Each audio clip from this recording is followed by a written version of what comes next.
then time caught up with my plans. And when the day broke, it exposed me for the fool that I really am. But you said, let me lead you, let me take you by the hand, yeah. So I can feed you from a good and precious land. All my eyes have seen, you're all I need. You're all I need, yeah.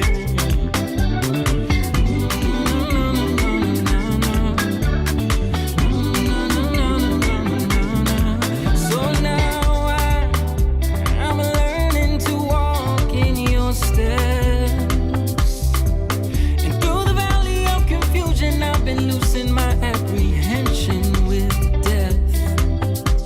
But you said, let me lead you, let me take you by the hand. So I can feed you from a good and precious land. Now I owe it all to you, giving my heart to you, freedom becoming true. Nobody else like you, do what you promised to. And I'm so grateful for your love. And all my eyes have seen the wonders of your mystery received. I've tasted what it means. Now nothing else is good enough for me.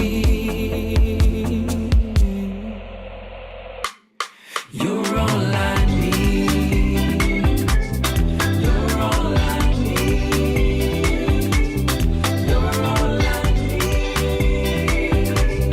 You're all I need. Oh, I need you. Yeah, I need you. Oh, I need you now. Now I owe it all to you, giving my heart to you, freedom becoming true. Nobody else like you, do what you promised to, and I'm so grateful for you. I'm so grateful for your love. I'm so grateful. I'm so grateful. I need you in my life.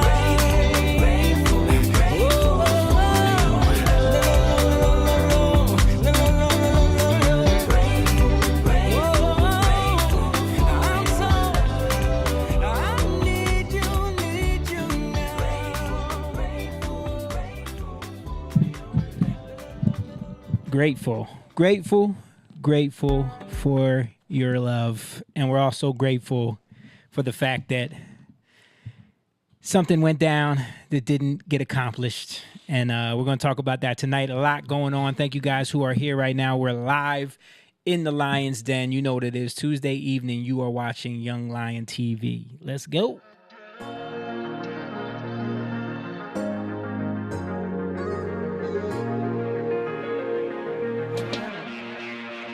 Young lion, everywhere I look, they're dying. Everywhere I look, they're dying. Young lion, everywhere I look, they're dying. Everywhere I look, they're dying. Young lion, won't you get up and start fighting? Everywhere I look, they're hiding. Young lion.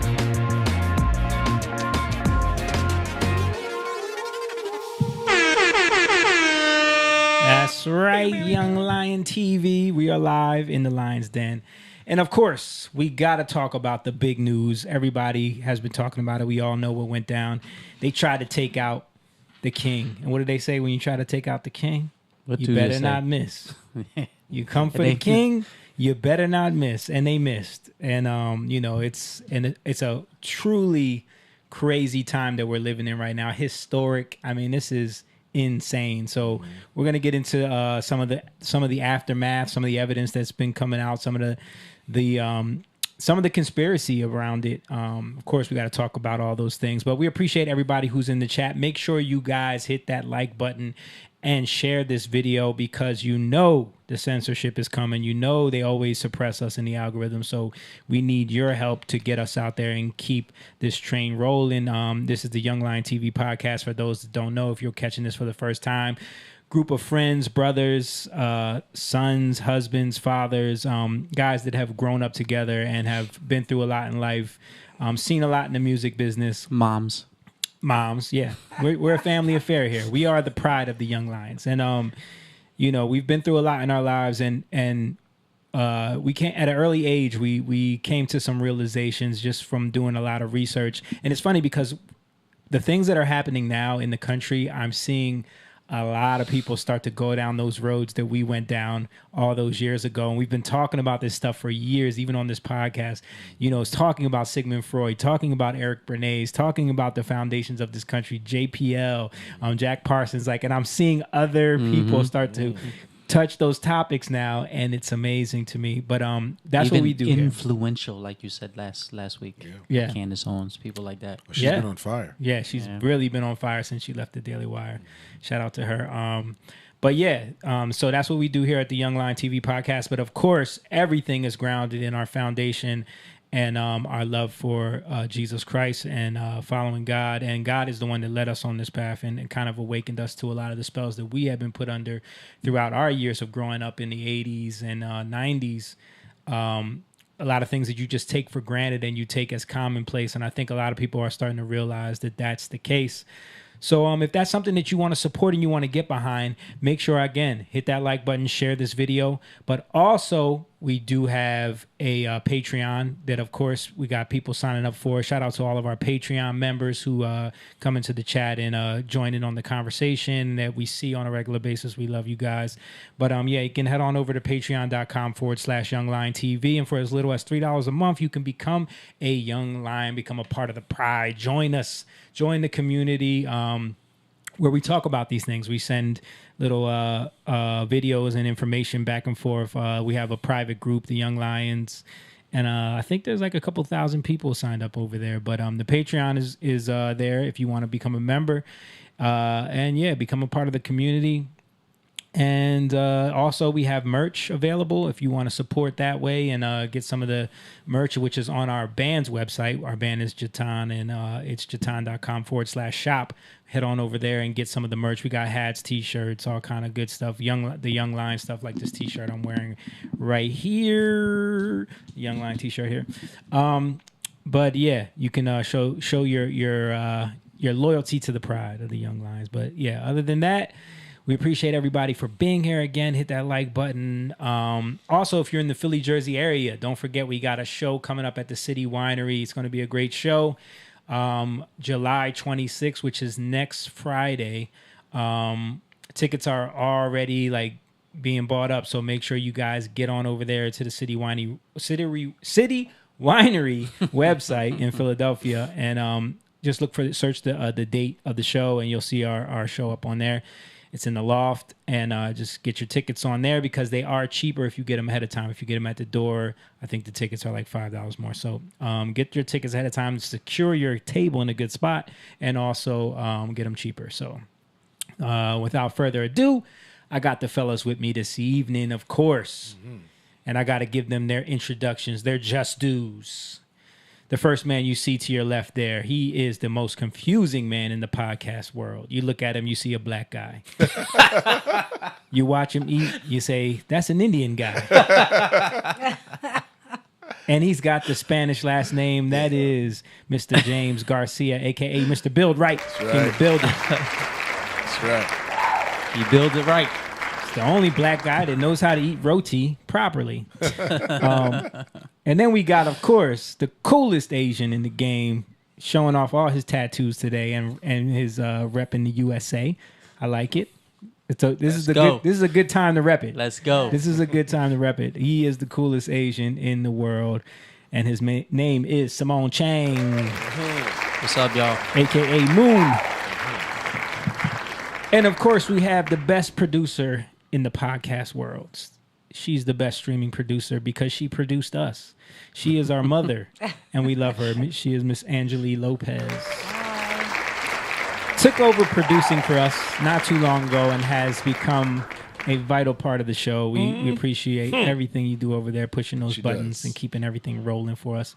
And of course, last but not least, I'm over here. I am the navigator trying to keep this thing from sinking while we're going live, keeping everything organized. But I'm also every white guy and light skin, Steph Curry, who Conor McGregor, I get them all. Everybody, and one of your family members that you say I look like, I get that all the time. And I am Jamie Evans. Got to give an honorable mention to Jake, my big brother, but he's everybody's big brother. He and his wife have an anniversary today, so that's why he's not here with us.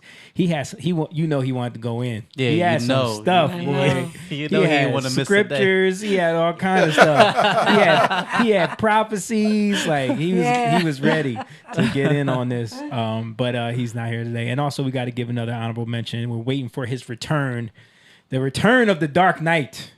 The Black Batman, Stan Golden. We haven't seen him in a while. We're waiting for him to come back to the show.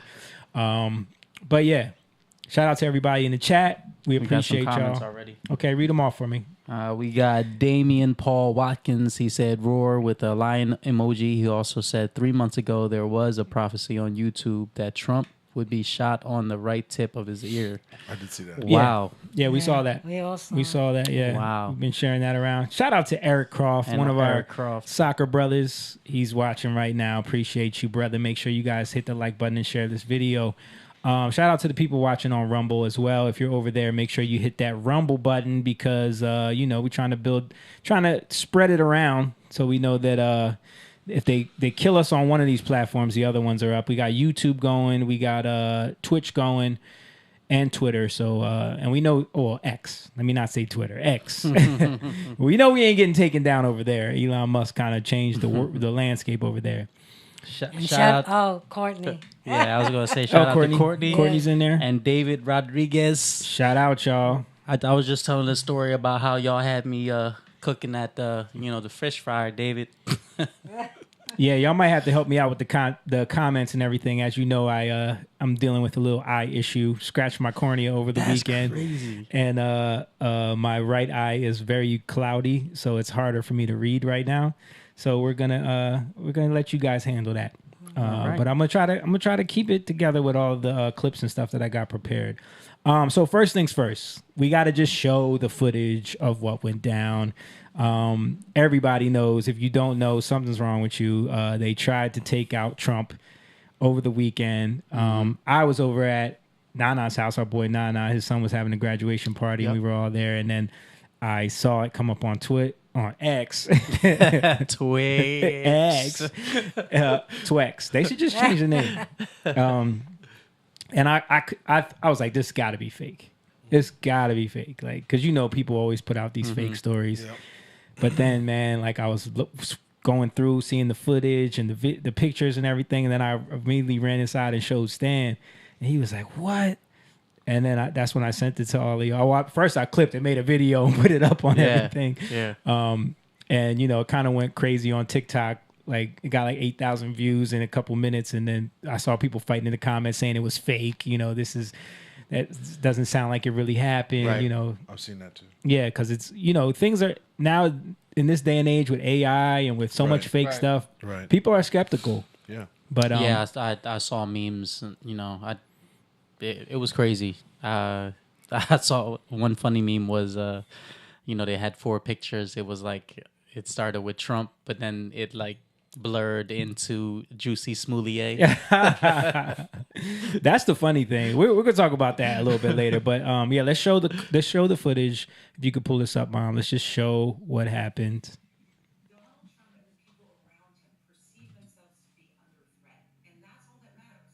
Oh no, this is the wrong clip. This is the wrong clip. My bad. Let me see.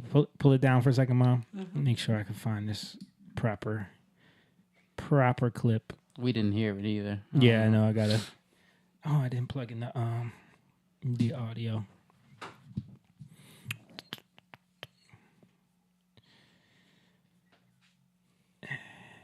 If you're watching right now, make sure you drop a comment, say hello, let us know where you're watching from, and we're gonna get this clip up in a second. Yeah, make sure you guys share, like, share, heart.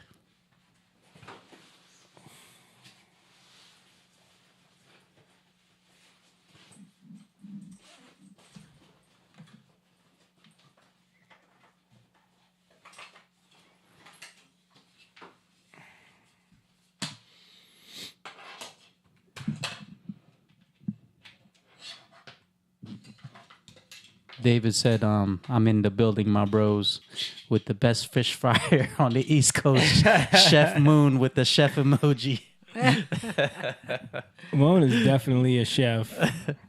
I was telling Jess, my wife, about how like stuff like that don't faze me because working at KFC and being in the busy kitchen with Jamie like Friday and Saturday nights. So it's like, you know, that situation where you're just kind of surprised. Like, all right, now you're going to cook for a whole Spanish family. Yeah. We had some nights at KFC where like chicken would run out or something crazy would happen and we would have to like scramble. Yeah. That really prepared you and galvanized you. Like where it's like, you know, the stress, something like that would stress most people out.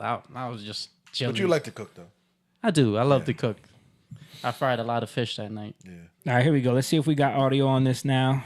If you want to really see something that said. So again, this is Trump at a rally in Pennsylvania. Just gonna go through the clip of what happened in real time so we can kind of get through do that everything. close up. If you want to really see something that said, take a look at what happened.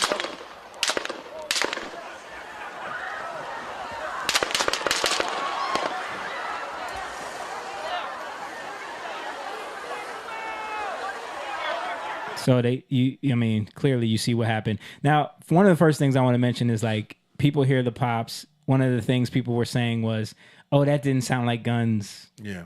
You know, That totally sound like first guns. of all, how do you know through the microphones and then through the computer screen and then it's a rifle that's 100-something yards away what that's supposed to sound like? Exactly. Yeah. Everyone turned into ballistic experts. Yeah. Yeah. Then they said no one ran. Like, look at the reaction from the crowd. Yeah, what are you gonna Everyone gets down, Yeah. and then it's like, what are they supposed to do? Where do they run to? Yeah. It's first of all, it's an open field. Yeah. There's no way for them to take cover. But then you immediately see everyone starting to run. Yeah. You know what I mean? Right, but everybody's looking at the stage. Yeah. So there's no way for them to safely get off. On the ground, it's different. Right. That's really what the camera angle is. Yeah, because you're in bleachers. Yeah, in bleachers. How You're gonna just trample over people or just dive over the crowd? Like, Right. There was one dude in the audience. I don't know if y'all noticed him. He had like a hat. He looked like a hippie almost. Yeah, the with dude, glasses. the dude just looked like he was clueless. He was like, "What's going?" yeah, I see him The in the dude, he's middle on with the the left. hat. Yeah, he's in the middle there. Yeah. And if you've been around high-powered rifles, that's what they sound like. Yeah. Yeah. They don't Yep. sound like a Glock because we're used to hearing Glock or machine gun. I think for a lot of people, they're used to TV sounds, which is amplified. Right. And it's very pronounced. Yeah. So Right. like a movie, you're used to that sound. But in real life, you know, especially a high-powered rifle like that, it doesn't sound. Yeah, it sounds like, you know, the outdoor gun range. Yeah, you know, that's what like I've been what around. you- That it sounds familiar. So let's go continue to go through this footage. So but when it pans back to him, you kind of see how Secret Service rushed. Well, the first you see the cameras getting them shots. That's all the dudes that got those epic shots that are now going to be T-shirts and like people's Yeah. wallpapers. Like that, you see those camera guys. That's how unconcerned about them health. They want the shot. They want the shots, bro. They can win. They're gonna win Pulitzer prizes for Yeah. those shots. Like some of those shots are amazing. I'm gonna pull some of them up after this. just risking your life for it though. Yeah. Like That is, and that shot, that one shot with the American flag with Trump's ear bleeding, and he's going That's like the Pulitzer that. right there. Yeah, Whoever had that one. Yeah, that was, I think, the guy from the Associated Press or something. They said what his name was. But if you keep watching, then Secret Service jumps on top of him to protect his body, which, like, these guys throw themselves in the line of fire. And ladies. Ladies, Well, we're talking about the guys right now because, as you can see, the ladies are nowhere to be found for some reason. There's two ladies. Yeah, they're kind of like when you watch what the ladies were doing, it's almost like LARPing, like they were just kind of pretending to be there. But yeah, then they get him to his feet.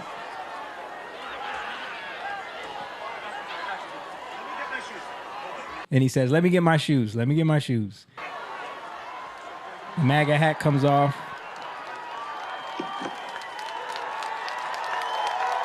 Everyone realizes he's not hurt. Mm-hmm. And then everything changes. Yeah. Everything changes. Like this moment right here. When I was watching it with Stan, I was like, yo, this is crazy. Yeah. Like you couldn't write a script. No. In a movie or like House of Cards or something like that better than this. I started crying. I got emotional. Yeah. I really got emotional when I saw him go like this. Yeah. And Yeah. he said fight. Yeah. Well, let's watch it. It's coming right here. So Secret Service is trying to rush him off. He said wait. He says wait.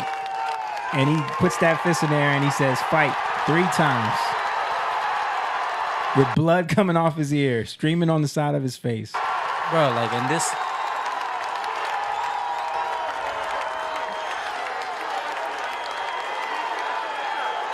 This is what I mean by the women. Like, that lady in the front, like, what is she doing? And, we can talk about that later. Like, because because the head of the Secret Service is a woman also. Yeah. But I want to say how I feel about... When I watched that for the first time, I'm like, I realized this dude really loves, I feel it from him. He really loves this nation. Yeah. And, it kind of gets me emotional. Like, yo, this dude is a rich billionaire. Yeah. And he's sacrificing his money, his businesses, his life, his family's life. Well, first his freedom because they're trying to lock him up. Yeah, his freedom. They're trying to get him for everything under the sun. Yeah. With these lawsuits and stuff like that.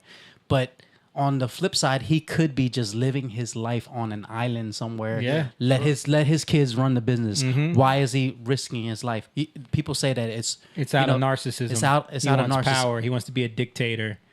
Like, if you can't see after this now that and especially when we get into the breakdown of like how many lapses there were in the protocols for safety. Yeah. Once we get into all of that, if you can't see that this dude is not in the club, if you can't see that they are trying anything to stop him, like if you're still with that much derangement syndrome, Trump derangement syndrome, that you think that this guy is just a dictator and he's just an evil person. Yep. Like this is the problem. We're at such a divide now where it's like there's no getting through to you.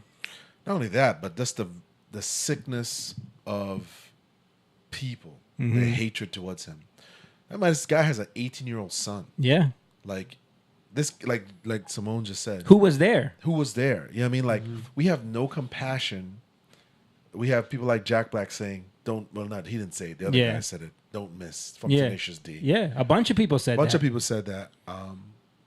Just watching this and thinking, this man has a young son that he's putting himself. He knows people want to kill him, and you are fighting for a country where you could easily sit this out and say, look, I have an 18-year-old son. I need to focus on that. Right. Most people would. I wouldn't blame any father for saying, let me be a dad. Yeah. Let me be a dad. Yeah. Let's talk about that when they were trying to come after all of his businesses, when they were trying to come after Trump Tower, when they were trying to put him in jail with all these indictments and 34 counts of felony. Like, he could have said, listen, guys. Yeah, I'm done. It's time for me to just like, they're not going to stop. I need to think about my family. But now... But that's what I'm saying. Like, imagine you being 18 and you're in the audience and you watch your dad attempted assassination.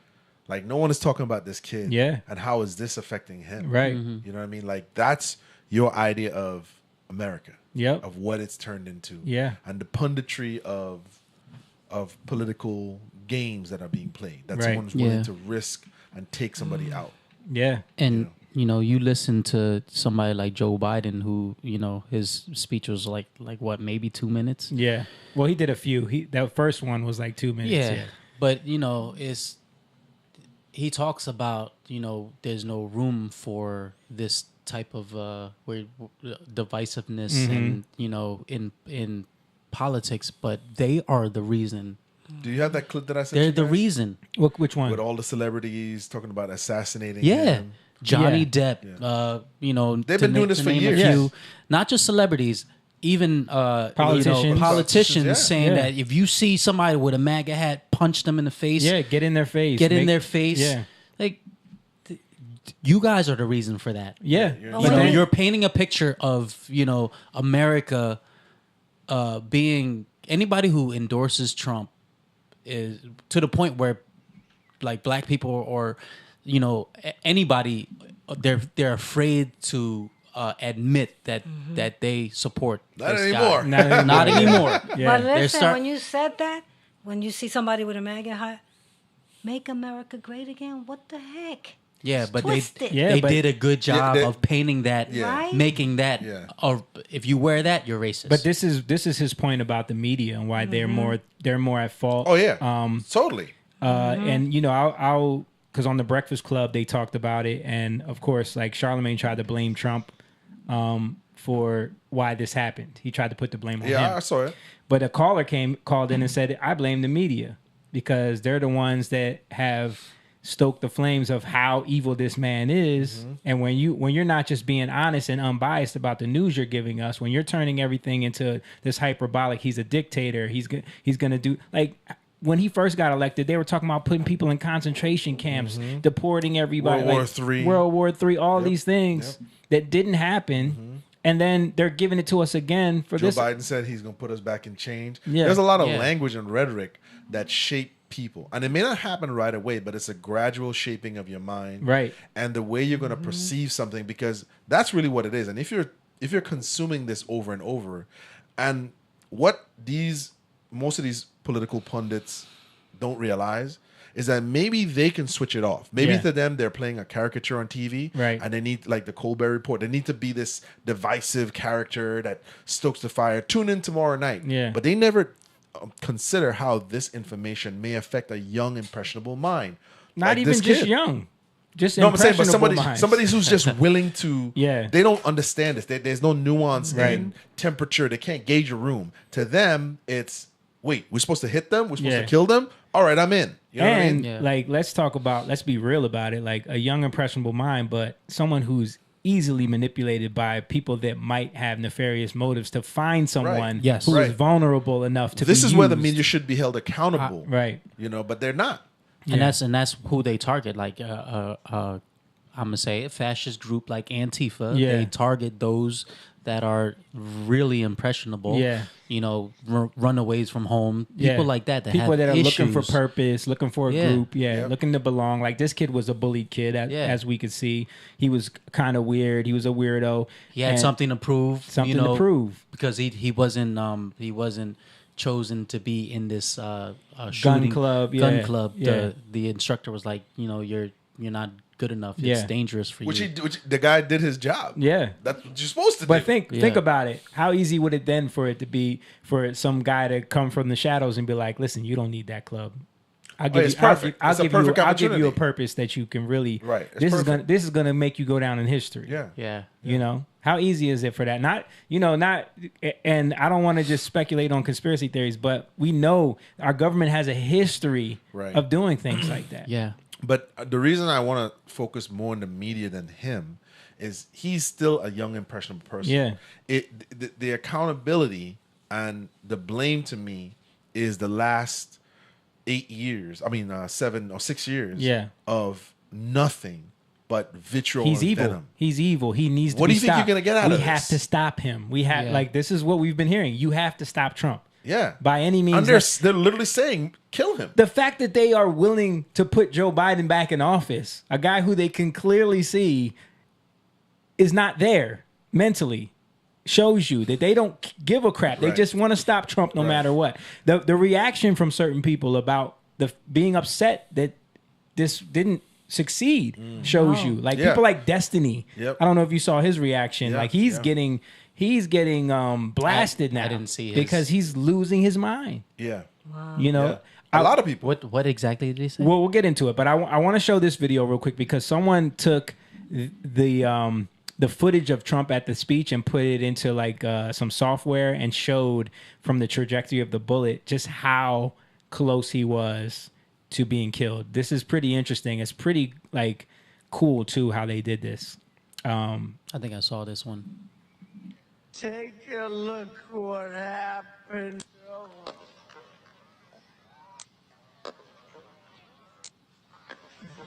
Like you see that when he turned his head, that split second. And, And- look, he and said, now, take bro. a look, and then he turned. Well, he was looking at a chart that he Yeah. had. But think about this. So by the time you hear the sound of that bullet, he had already shot that gun Yeah. because the sound of Yeah. speed of Sounds sound travels different, yeah. travels different, right? So you hear him look. Take a look what happened. Dude already shot the gun, and his head was in position to be shot, and then he just happened to turn his head. Bro, like just watching it, you know what it is. Yeah. Yeah. You know what it is. Yep. That it's like the split second he just so happens to turn his head, you know. And I don't want to put you on blast, Mom, but what happened Saturday? Yeah, when you were praying. and the Lord told me to pray that He will send angels to protect Trump from any assassination plots. Saturday morning. Saturday morning, you felt the Lord telling you to I pray that. prayed that. I really did. I felt that. And how many other people do you think have been praying Yes. for Trump in that way? You know what I mean? Like, Yeah.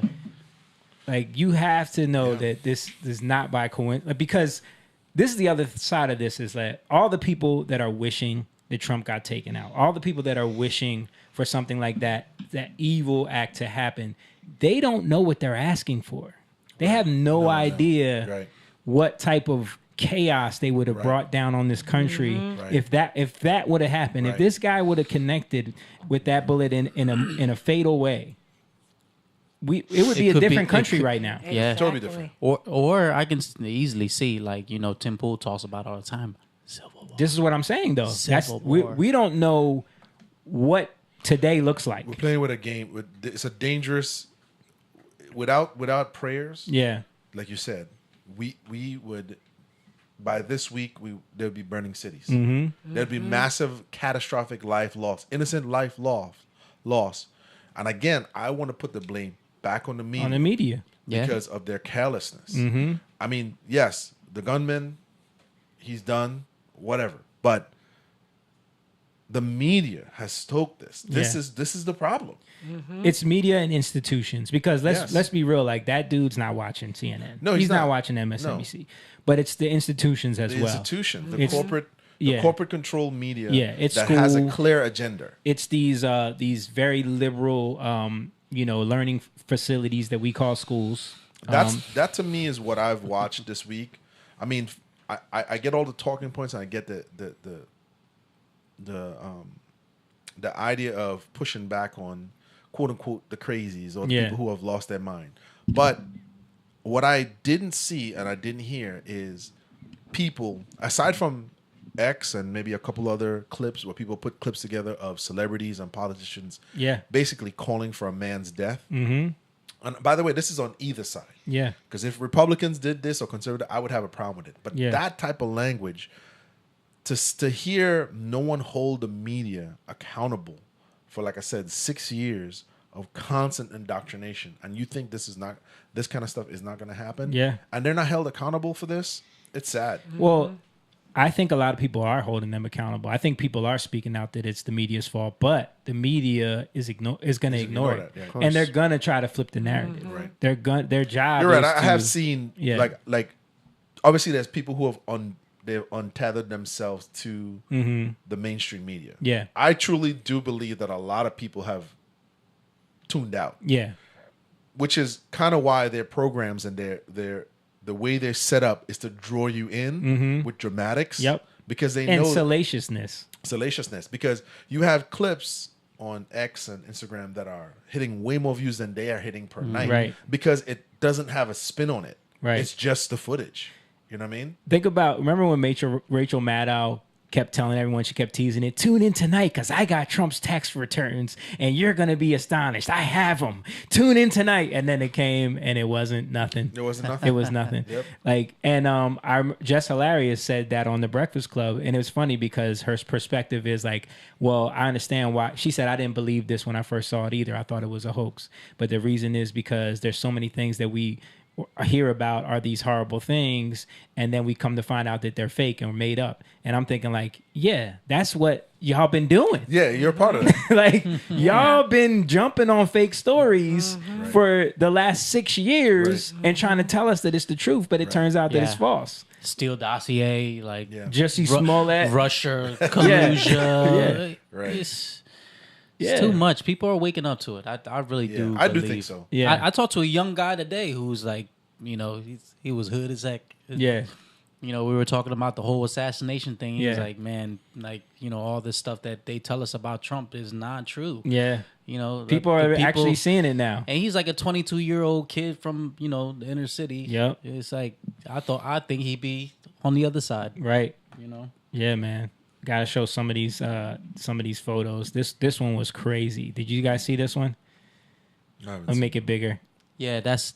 You see where he circled right there? Yes, that's the bullet. Oh. Yeah. That's the bullet caught. That was another photographer that caught that, right? Yep. I was That wondering what one that was the photographer from the New York Times. Okay. I just watched ABC just did something on Hulu Right. about the whole thing. Yeah. And this is of course the iconic one. This one we'll see on magazine covers like 50 years from now. Right. Yep. You know what I'm saying? Like this one right here. Like you couldn't ask for a better picture.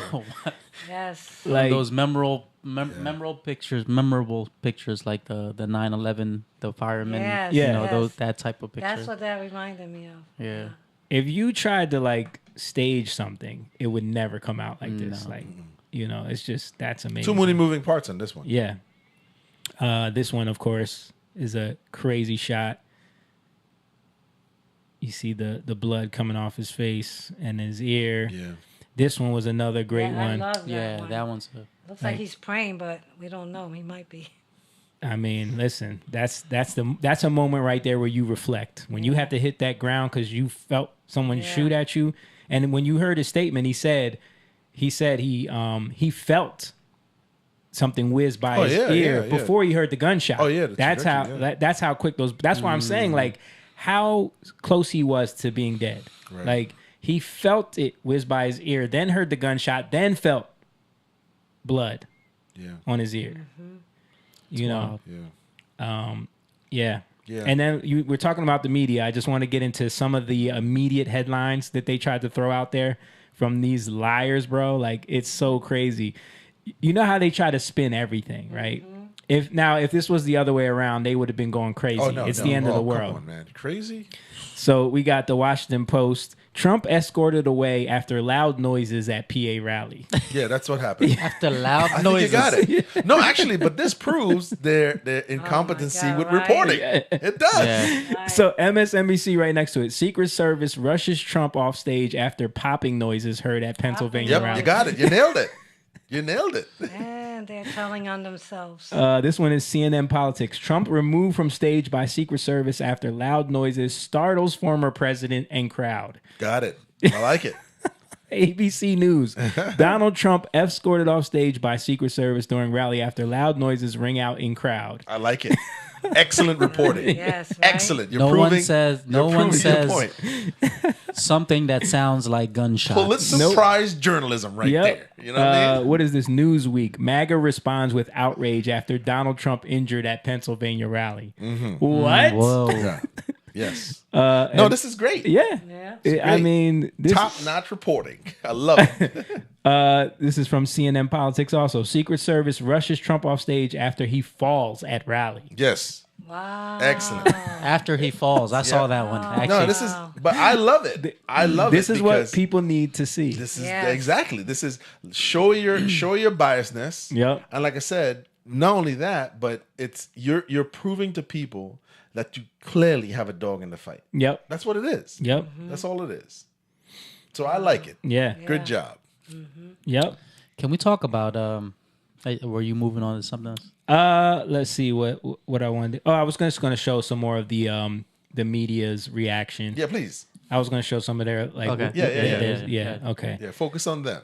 So this is CBS News right after them giving the special report. God bless America. And we saw him raise his hand in the air defiantly, blood on his face as he left the stage. He is recovering from these injuries now. This was a traumatic event, no doubt, for him. But I did notice there was no call for lowering the temperature, condemning all political violence, and really trying to signal to his supporters as well, not to retaliate. This is right after or it to happened. have any kind of escalation here. I just am looking at these Well, there's a statements. belief in his inner circle that he's under siege I after being understand, yeah. attacked at his rally.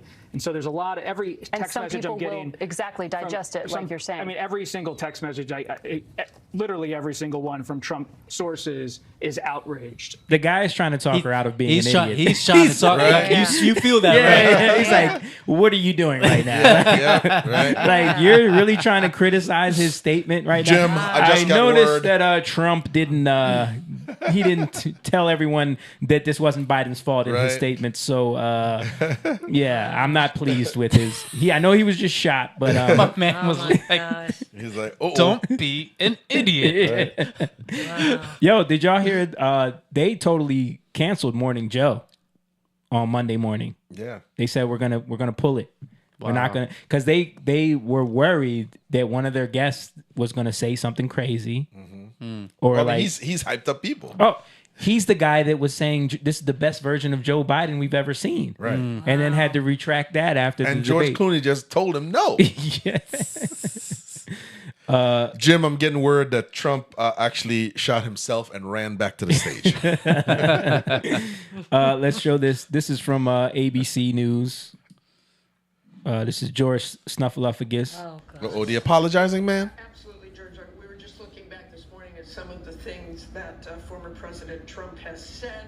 He warned last March of potential death and destruction if he were charged by the Manhattan District Attorney. Our country is being destroyed as they tell us to be peaceful.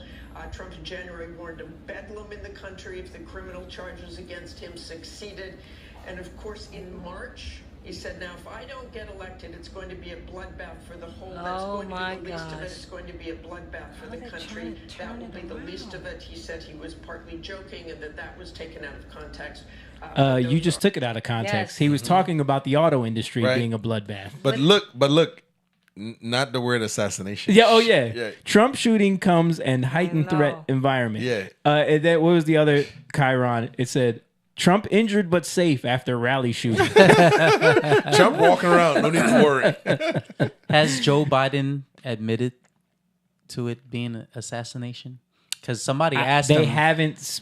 They No. won't say the word. Yeah, Yeah. No. I've 'Cause seen he- all the headlines on the liberal. Because he said, station. "We don't have all the evidence. all the evidence, all Yeah. the details." Yeah. I don't. What know. else would it be?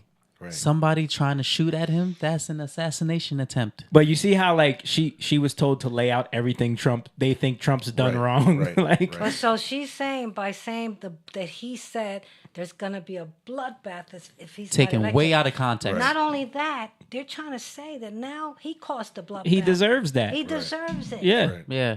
That's horrible. You guys deserve it because you're the one that's saying Horrible. bloodbath. Mm-hmm. Just one sentence taken way out of context.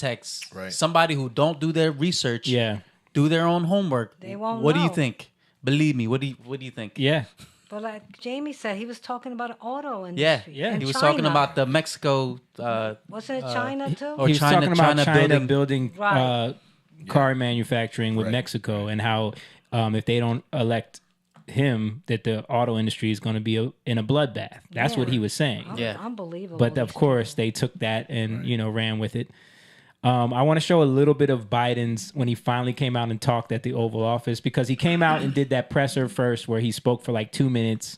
They knew they couldn't give him too much. I mean, think about it. Everybody was mad that he only spoke for 2 minutes. What do you expect? Right. Joe Biden Something couldn't get real through, quick. He couldn't get through a 15-minute speech Right. out there in front of live in front of everybody. And he might have said, "Hey, listen, my Vice President Putin." Yeah, exactly. 2 minutes is all they can give that guy. Right. Crazy. He called. I think he called him President Trump. Like, well, he said like they shot the president, Right? and then he corrected himself No, real quick. you're the president. Right, Me. right. Wait, me, you. But then they did another statement when he could do that fake Oval Office video where that they clearly take multiple takes to do, and it was like 6 minutes long. But this was a funny moment from that because he almost says something. He catches himself like because he gets in this loop where he's about to say something that he doesn't want to say. What you're trying to say is Jill was in the background freaking out. Yeah, but watch Remember this. your lines. Watch this and see what he's about to say. So tonight, I'm asking every American to recommit to make America what think about it. Make America great again. Don't say it, Joe. We were about to see a blue screen. If the G syllable came out of his, we was going to see a blue screen. Let's watch it again because he does the come on man at the end. Watch. So tonight, I'm asking every American to recommit to make America what think about it. He's about to, Let me think about it. the thing. Listen, in the back, they're freaking out. No. Yeah. Damn it. Who typed on the prompt? Oh my God. That is funny. They probably had a picture of Trump sitting my there, God. and he just was reading the hat. You know what I mean? He's like, but yeah, I mean, this is another aspect of what just happened. I feel like they think they can't pull Biden now. Oh, of course. Listen, they're getting off that train, man. They have to. Listen. They have to. Like, they know that they can't make any change now. Not only that, but you have him under the flag with a fist. Yeah. I mean. Saying fight. I mean. And Biden then can't the do crowd this starts chanting USA. Yeah. Yeah. This man's dodging bullets. This guy's falling downstairs. I saw this girl do a skit on TikTok. It was funny. She goes, yeah, man, did you hear about Trump getting shot at the rally? And it's like some leftist person. She's like, I mean, she was like, it looked pretty cool. And she goes, well, what could look so cool about that? I mean, it's not like he fell to the ground and got jumped on by Secret Service, and then he rose to his feet and put his fist in the air with blood streaming from his face, and the crowd starts chanting USA, USA. She's like, yeah, that is what happened. she goes, oh, we're gonna lose, huh? I think I saw that too. I think she said that is pretty cool. That is pretty cool. We're gonna lose. We're gonna lose, huh? Because it's like, yo, people, you can't believe. That's why people think it's fake, Right, Because right. it's like, How? what type of dude even does that? Right. Yeah. Like, can you imagine they shot at Joe Biden? He's staying down. Not only is he staying down, like he's pooping his pants, and he's not, he's not gonna get up and say fight. Well, Like, Yeah, but the thing You is, you say, but them ladies are getting sniffed. but the thing is, the was amazing thing is they were trying to get him off, and he kept saying, "Wait." yeah. He wanted to get that out. Yep. You know, Yeah. that's amazing. He's amazing. I'm sorry, but he's not. Whoever said he's the king, no, Jesus is the king. But Yeah. he's all right. It's a metaphor. Yeah, No, it's a I know, metaphor. I What I watched. I mean, I should have sent you the clips, but as I've been on my perusing X, Yeah. I would say this. Dude's addicted. No, check this. But what I watch is It's his YouTube Yeah. back in the this early is YouTube 2000s. for me. Yeah. But what I like about it is, what I enjoy about this new form is that there's not a narrative. Yeah. You see it, and yes, of course there's a bit of a spin to it, but it's not where you're being coaxed into a talking point, and that's what Yeah. I hate, right? Yeah. But I can tell you this for sure. This whole thing that we're seeing here, right and left, it's really an American issue because overseas, the media doesn't call it doesn't play those games. They're just saying what it is. Yep. Attempted assassination. Yep. This is everything that I've seen from overseas. And they're calling out They're calling Joe it out. Biden. Yes, they're they are. straight up calling out Joe Biden for what he's been saying. Yep. You Calling know. them out. So I'm watching around the world. Yeah. They react to it. Yeah. Because this is truly a disgusting act. Yeah. Right? This is when this is what your country is reduced to, and we are the quote unquote leaders. Yeah. Right? And this is what you're reduced to. And I'm watching this narrative and I'm like, I really hope people wake. I know they are, but I really hope people see this for what it is. I think this is waking up a lot of people. Stan commented on Rumble, said they were trying to bankrupt him too. That's a fact. Yep. Yeah. Do we got any comments on Facebook you can read for me? No. Okay. No. Shawiqua came in to watch. Jessica and Jeffrey. Shout out to Papa them. Jeff. Shout out to Jess, Shaniqua. Appreciate y'all. I mean, what I thought about from jump when I was watching this, just from me watching movies, Yeah. right, presidential movies, things like that. You know, Secret Service, his Secret Service is always checking what's a direct line Yeah. to the president. Yep. And that's what I thought. You know, when I was watching, I was like, how did they miss this? How did they miss this? How is nobody on that roof? Bro, You and know? then when you started seeing the videos immediately after of people that they interviewed see- that said, we saw this guy, we told the police told about the- him. yeah, we were waving I was down the waving to the Secret Secret Service. Yeah. Yeah. I But did it see happened. It seemed like it happened so fast. A police officer went up, apparently. To approach him. Yeah, and he fell or something like that. No, the dude pointed his rifle at him and he jumped back down. Oh, he the was afraid. officer Yeah. jumped back down. But then you don't radio. Right. They don't have comms Yeah. to Yeah. tell somebody like, oh, there's a shooter on the roof. Like they people have you know how the internet is, bro. They took every single clip that they could find Yeah. and time-stamped everything from when he started his speech and when people is true. spotted the guy and Secret Service could see him on the roof. It was 2 minutes of time that went by that they did nothing. And it wasn't until the dude fired that they shot back. Right. Right. Like there's That doesn't make that sense. doesn't make any sense. And then there's other little weird videos too.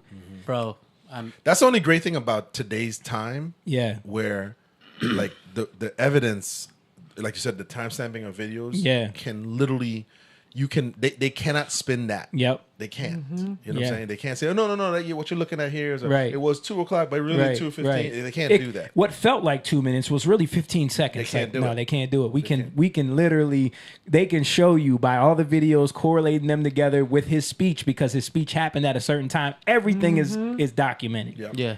And people were filming. Yeah. So you got multiple footages. multiple from all different angles. different angles. Thousands of That- cameras. How did he get that close? Yes, exactly. Bro, like to me, like I'm thinking at best it's it's a drop of the ball from Secret Service.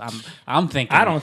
Oh, you're saying like that's best case scenario. Yeah, I'm thinking Yeah. it's Yeah. it, like Yeah. I don't think for, so. Yeah. for you to to But leave the that. likely scenario, yeah, somebody was told yeah, that this needs to go down. and the head is a woman, right? Yes. And she's made multiple statements about being more inclusive and them focusing on And that's a conversation I was having like with with Jess. This is Joe Biden's administration, Yeah. right? And it made me think like I'm not saying that women are not, will not beat like the best men or whatever like that. Knowing Joe Biden's administration, are seeing who our health administrator is, Yeah. who was the dude that was stealing all the purses? the dude that was stealing all the purses, that was Yeah. wearing dresses up like a dog or whatever Yeah. like that.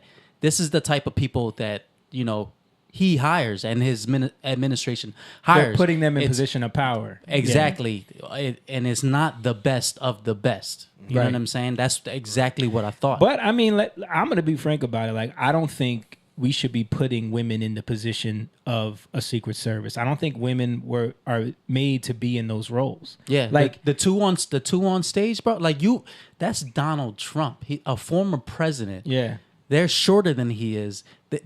They better be. To me, is like if you look at like bodyguards, right? People they're big, huge dudes. They're big, huge dudes who are Yeah. taller than them. Yeah. Like I watched the Reagan the Reagan shooting. Yeah. They covered him like right away, and Yeah. they were ready. That's not what it looked like. Yeah. Yeah. On stage. Yeah, I know. There's a lot of footage of women fumbling around and not knowing what to do. More it's. I just don't think that we should even be putting women in a position where they should feel like that's a job for them. Like putting them in the line of danger like that. I know that like women. Modern feminism tells like women we can do anything men can do, which you can, but there is a difference. There is a difference, and I don't think we should be letting women put themselves in positions to be harmed like that. Yeah. Because let's be frank, like if someone really was to go crazy on that, to fight, like there's not, without their guns, there's not much they could do. Mm-hmm. I totally agree. I don't have such a problem with them being women. What I have a problem with is when someone is elected or put in a position to watch over all of the United States, and they clearly are displaying biases, and they're openly saying, then to me is, do you put the service of your country above your own? Because you obviously feel comfortable enough to say this. Yeah. That's what I have a problem more, is I think if someone's capable, if you're capable, all right, okay, and you're in the Secret Service or whatever, you've passed all the tests, but I feel like they're lowering things just to make things more inclusive. Remember that story though about the woman who was standing guard at the White House? Wasn't there a story of a dude who broke into the White House one time and was like running through the hallways, and it was because there was a woman at the front door? I vaguely remember the story. I kind of remember the story. It's like, because, unless they're shooting somebody, right? Like you couldn't catch him. How are you going to stop a man? Yeah. Right. How are you going to stop him? I don't see that as being like, if you're trying to protect someone, you need people that could be the best at protecting them. Yeah. Especially someone like Trump. The best of the best, the strongest. Yeah. I listened. We're along the same. I listened to Officer Tatum. He has he's the conservative black voice or whatever like that, and he talked about, because he used to be a cop, right? And he said that when, nothing against women, right? But when his backup was a woman he called for backup and a woman would show up and it's something physical, he knows that can't help. He's not going to get any help from this officer. You've been watching through X a lot. How many have you seen all those videos of women trying to arrest men, and to be two of them? No, yeah, I do and see they that. can't. Yeah. They can't stop one guy. Two of them. Yeah. Can't wrangle one guy. Yeah. Like it's not. I don't think that it's realistic to think that women should be in that role. Yeah. Shout out to Denver, Uncle Den. What's up, Uncle Den? But yeah, I want to get into some of these insane reactions from just like mentally ill liberals that I saw that show you the state of the left in certain standpoints, where it's, I haven't seen any of those type of videos where, what they feel like well, happened. shout out to Libs of TikTok. She been posting these up like crazy. Pull this one up, Mom, please.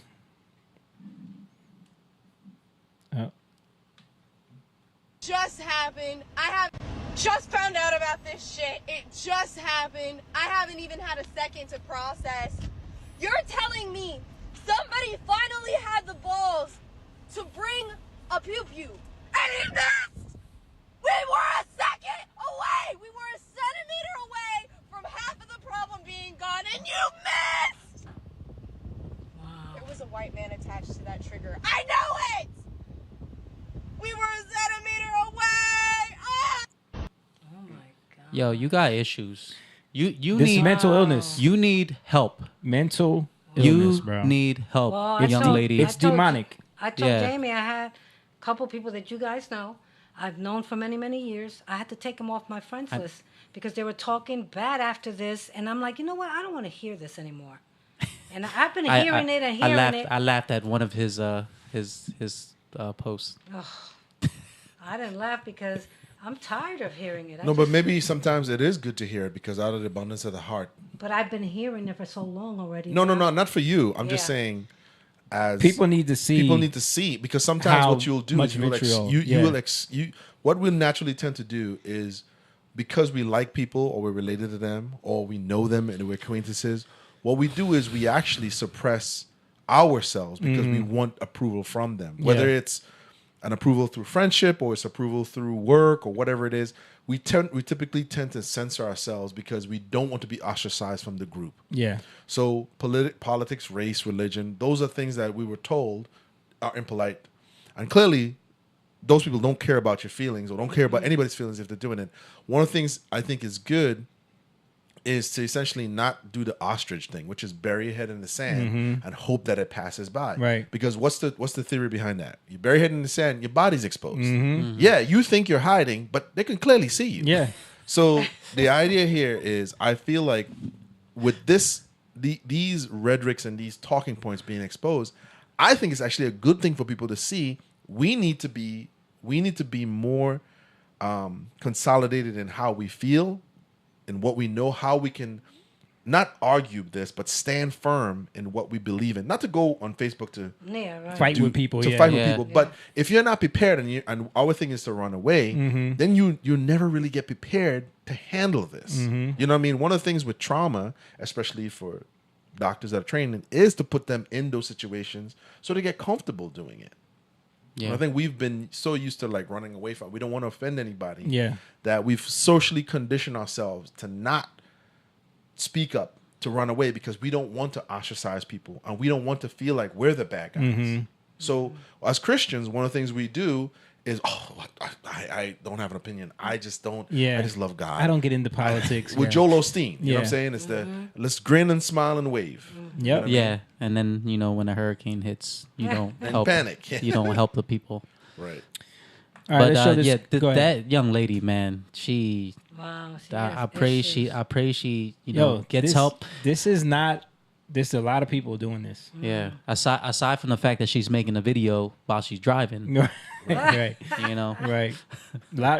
People do that on TikTok all the time, bro. I see that a lot too. Yeah. Let's see if the police start like sending out tickets to people from their IP address or something. They should. But yeah, so Destiny.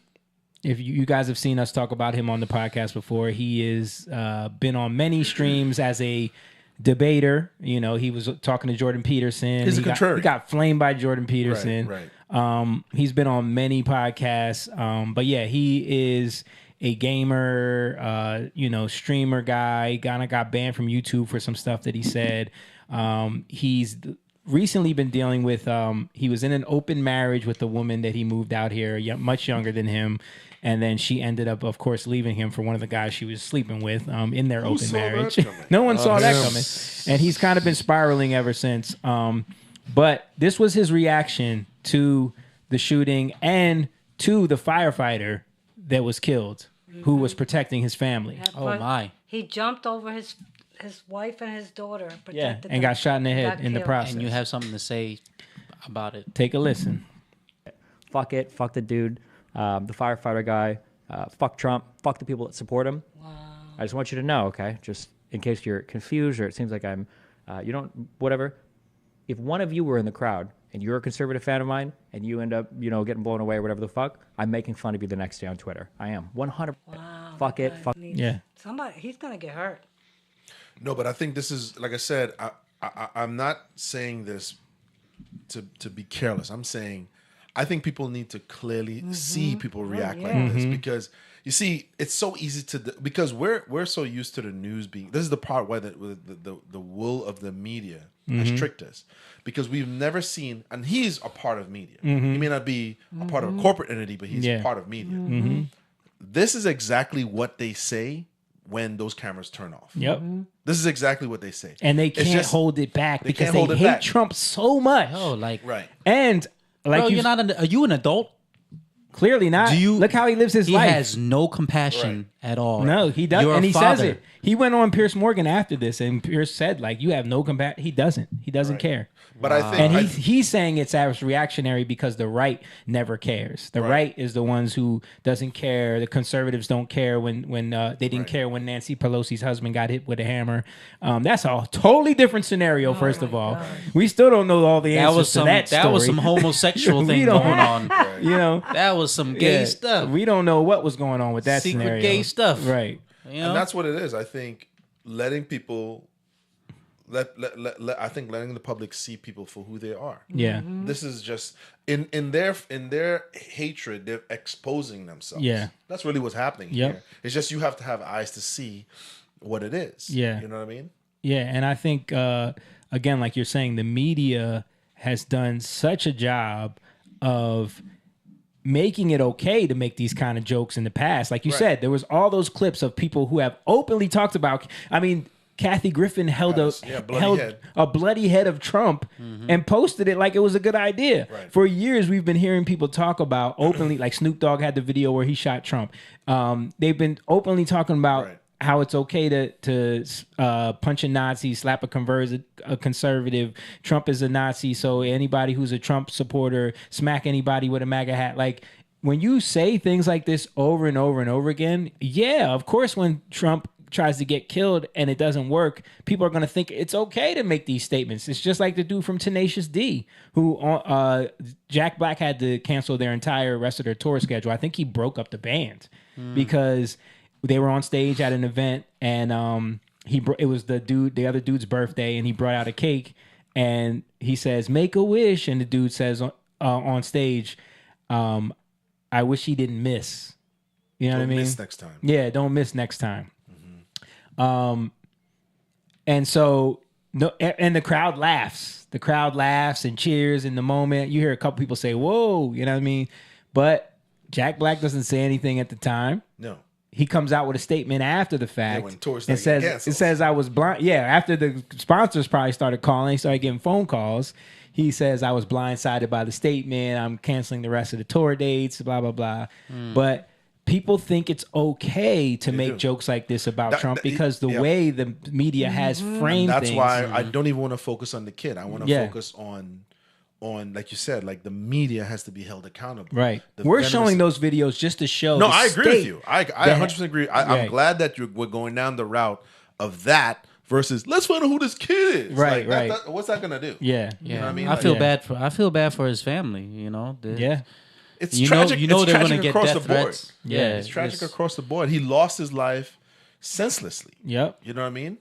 But again, I feel like because I have been looking at X and stuff, I'm realizing that the temperature of this country has turned way up, and there's only one thing to blame. That is the reporting of the news and what it's turned into. Yeah. Sensationalism. Yep. That's what that is. Yeah. If you take the media for the last 6 years, or even 8 since he started running to now, if you take that one conglomerate out of it, Yeah.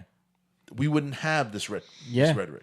And that's the thing that bothers me about like what Charlemagne said, because he's framing it like Trump is the one turning up the temperature. Like Trump has been saying the same stuff from day one that is really not that big of a deal, but the media has sensationalized it so much into the worst thing ever and always spinning everything and adding to it and clipping things out of context and trying to make people believe a narrative. Right. Yeah. Patrick Bet-David said something after the shooting talking about when water boils in because you're talking about temperature, and the difference between water boiling and not boiling is only 1 degree. If it's at 211, it's still not boiling.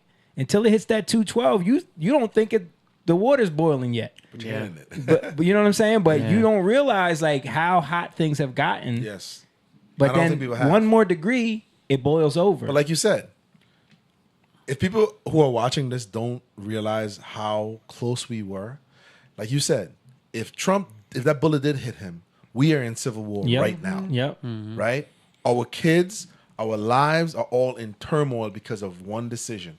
But we're not stopping at this one kid's bad decision. We have to say, how do we get to this point? Yeah. That's what we're talking about here. Right.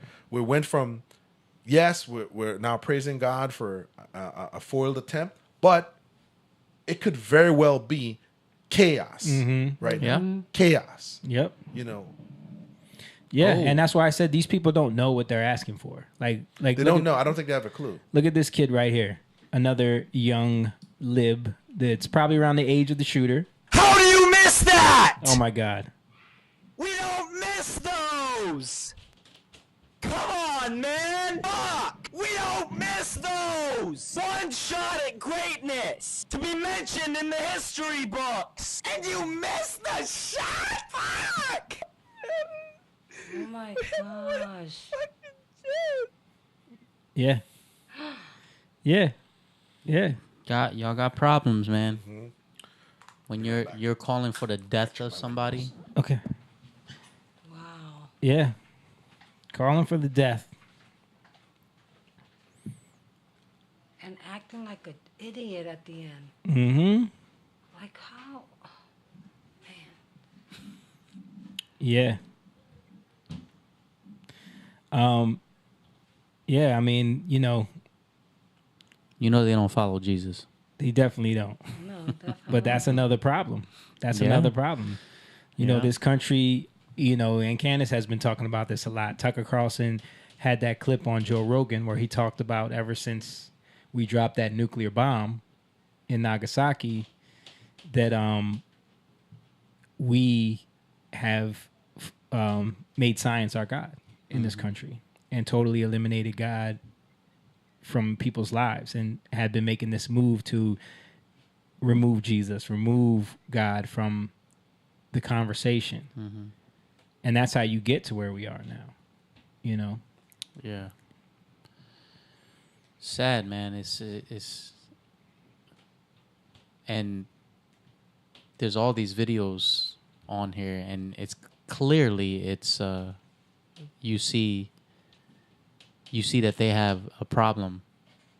How do we help them? You know what I mean? Yeah. But because it's being allowed for you to react this way. Yep. You know? Yeah. Clearly it's been made okay, like we were just saying. You want somebody dead. Does that sound okay? Yeah. Getting hysterical about it. Like really angry. Like Yeah. just crazy. And you know what James has been saying, it's they feel justified in feeling this way because the media has made this guy seem like he's Adolf Hitler. Yep. It's okay to kill Adolf Hitler. I want to show Candace's reaction a little bit to what went down because she went live and she was kind of saying what I was saying about the Secret Service. First, I want to say the director of Secret Service was a woman named Kim Cheadle. Okay, and you already know what I'm going to say. Oh, it's going to be the headline. Candace says that women shouldn't be pilots and women shouldn't be running a security apparatus. Let me show you this clip, by the way, of one of the way too many Secret Service female agents trying to holster her gun. Okay, this is from last night. This is actually a real footage from last night after the President of the United States, former President of the United States, Donald J. Trump, was almost assassinated. Take a look at this video.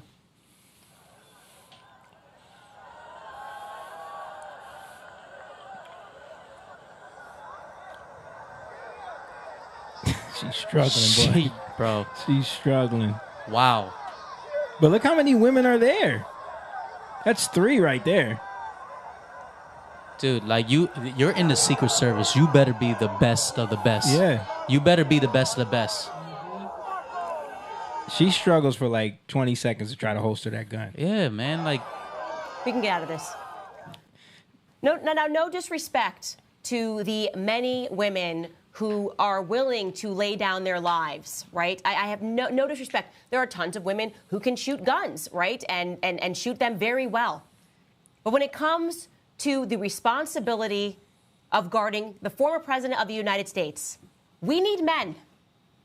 Can we acknowledge reality? Are we allowed to acknowledge gender and sex and the natural biological proclivities of men versus women? Are we allowed to do that? Because guess what? I don't care whether we're allowed to do it. I've been doing it the entire time.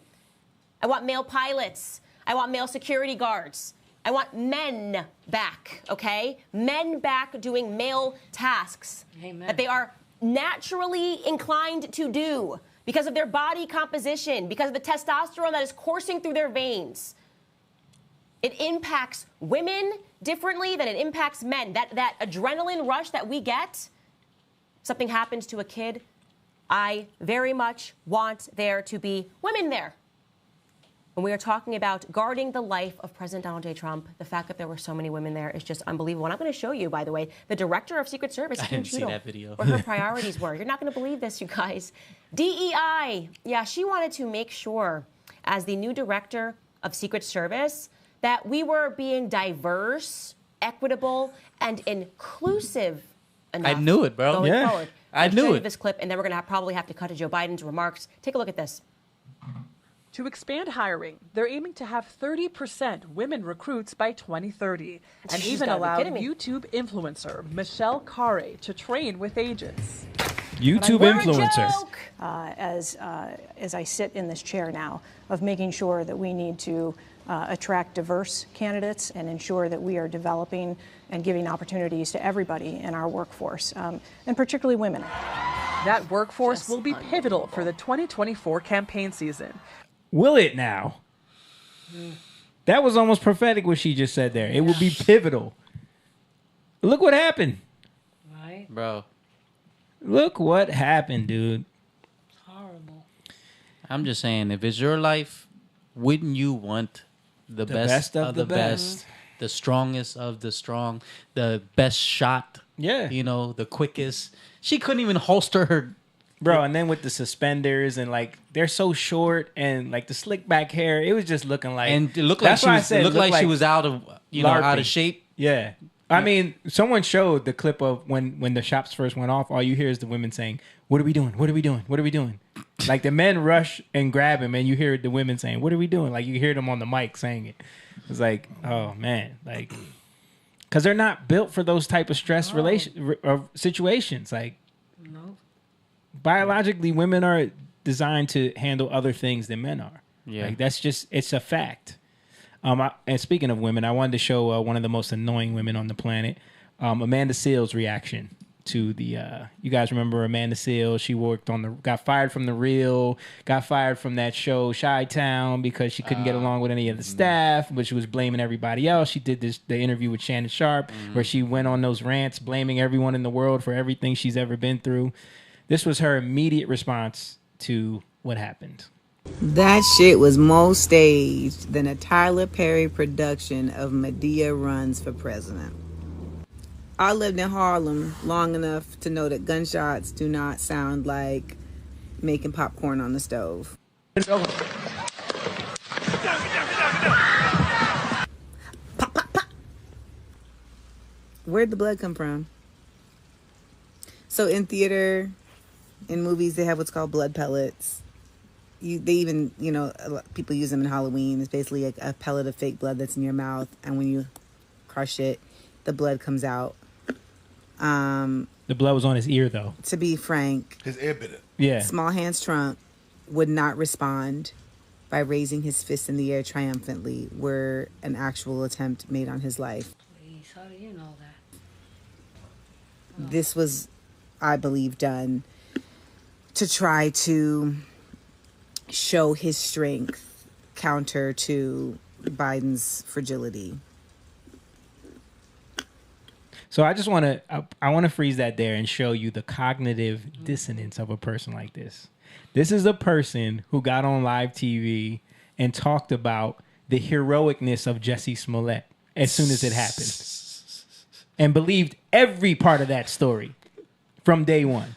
And then when it came out to be falling apart, it wasn't proven to be false yet, she gets on TV and says, even if it is fake, he was low-key noble for bringing that to everybody's attention. I remember that. You remember that? Mm-hmm. Low-key noble? Low-key noble for the fact that he lied about the attempts on a gay man's life by MAGA supporters. She wanted it to be true so he can... Yes.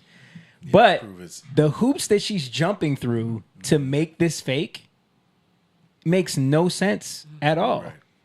So you're telling me that a man set up this whole thing, had himself centimeters away from being dead. Yeah. No, Took he those chances. The bullet didn't really hatch. In her mind, the bullet didn't. Yeah. Even though a guy is dead right now. Yeah. Oh yeah. A firefighter Who's- lost his life. Of Yeah. course, she probably didn't know that at the time because they don't, you know, they don't seek for information. She Fire- just saw the video and probably went right on Twitter.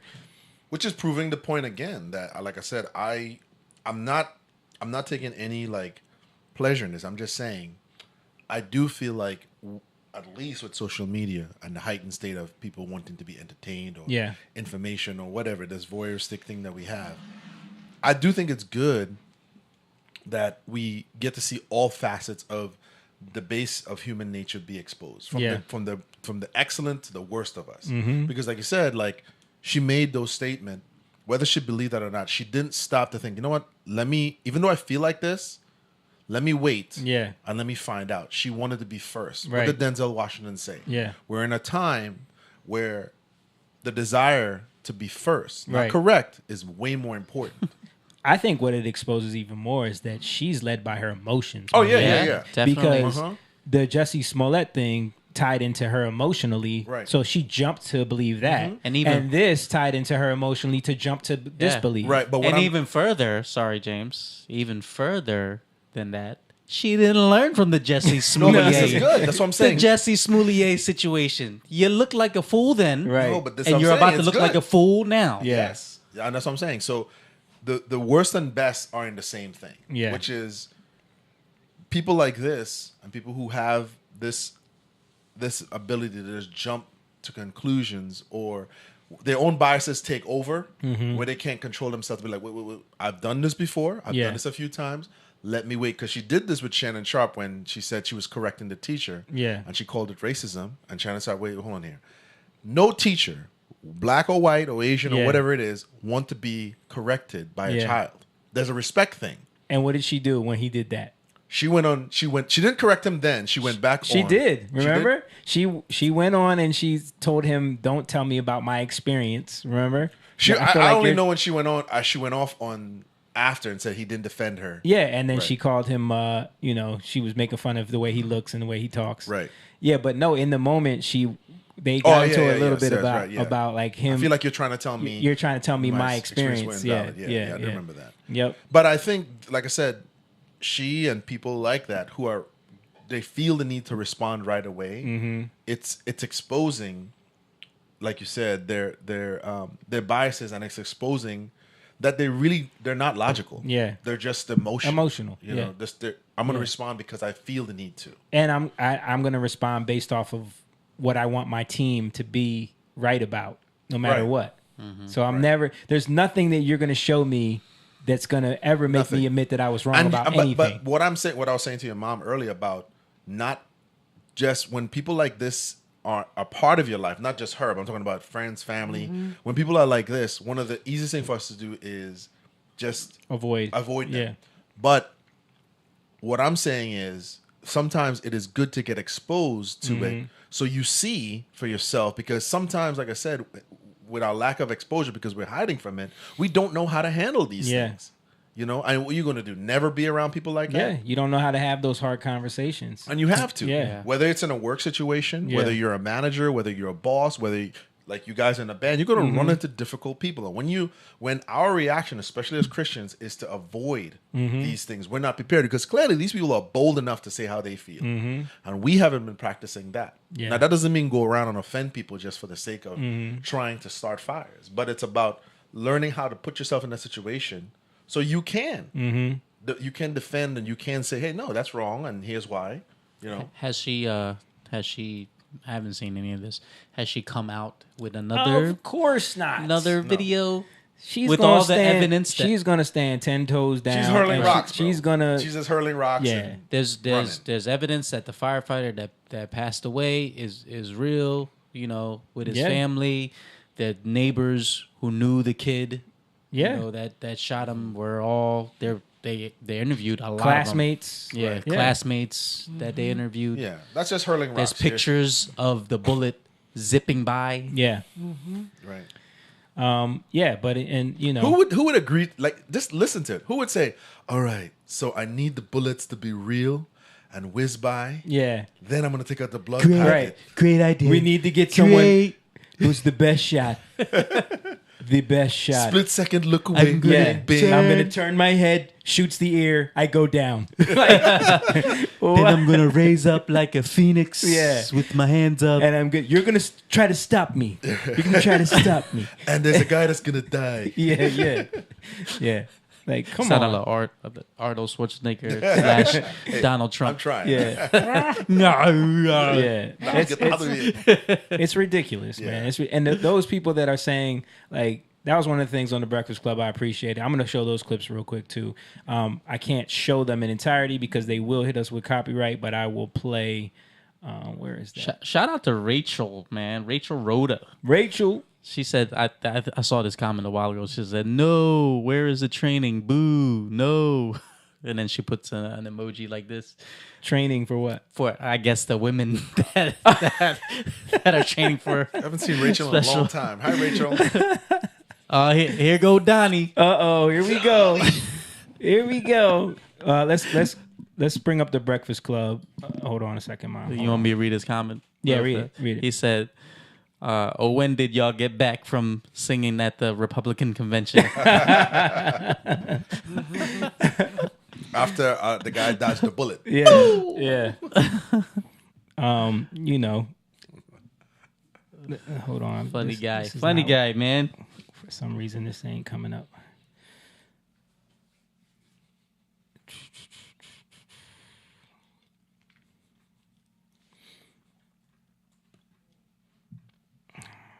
Hold on.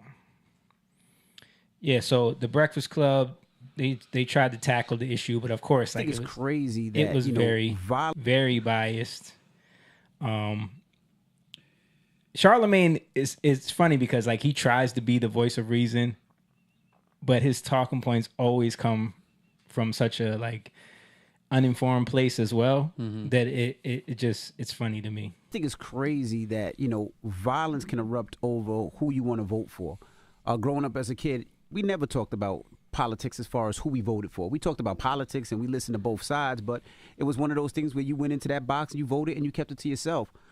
But now it seems like it's at a point right now, regardless of what side you are, people feel a way about it. If you decide to vote Biden, people are mad. If you decide to vote Trump, people are mad. And not just mad because we should be able to vote for who we want to vote for, right? We should be voting for our best interest. But people they want to kill you depending on who you're voting for.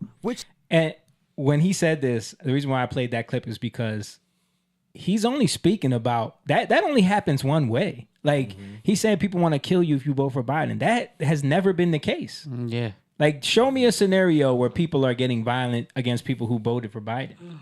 You know what I mean? Everyone's going to say, "Oh, the January 6th thing." The only person who was shot by one of the police officers who pulled the gun. Like most of that stuff was not violent. You know what I mean? And a lot of the agitators, it's still up in the air how many feds were in that place. They were agitating everything. A lot of those people were at the rally. There was hundreds of thousands of people at the rally that went home, but they still got investigated. Yeah. You know what I mean? There's video footage that came out that, you know, they were throwing smoke bombs at a peaceful protesters at January 6th. They were. You know, and tear gassing them. But what I wanted to point out was the day Trump got elected. The next day, do you guys remember Facebook? Do you remember the temperature? It was, yo, if you voted for Trump, don't talk to me, don't unfriend me. Yeah. We can't be cool.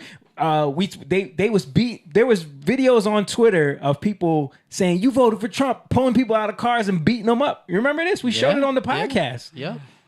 Like, you're talking about people getting violent over who someone voted for. That started with Trump. People were mad about people voting for Trump because they were so riled up into this dude can't win because he's a racist, because he's a Nazi. He's gonna send black people back to Africa. He's gonna send gay people into concentration camps. Like, we were hearing all this stuff. That's where the violence was directed. So when Envy is saying this, he's not he's not logically thinking like how all of this started.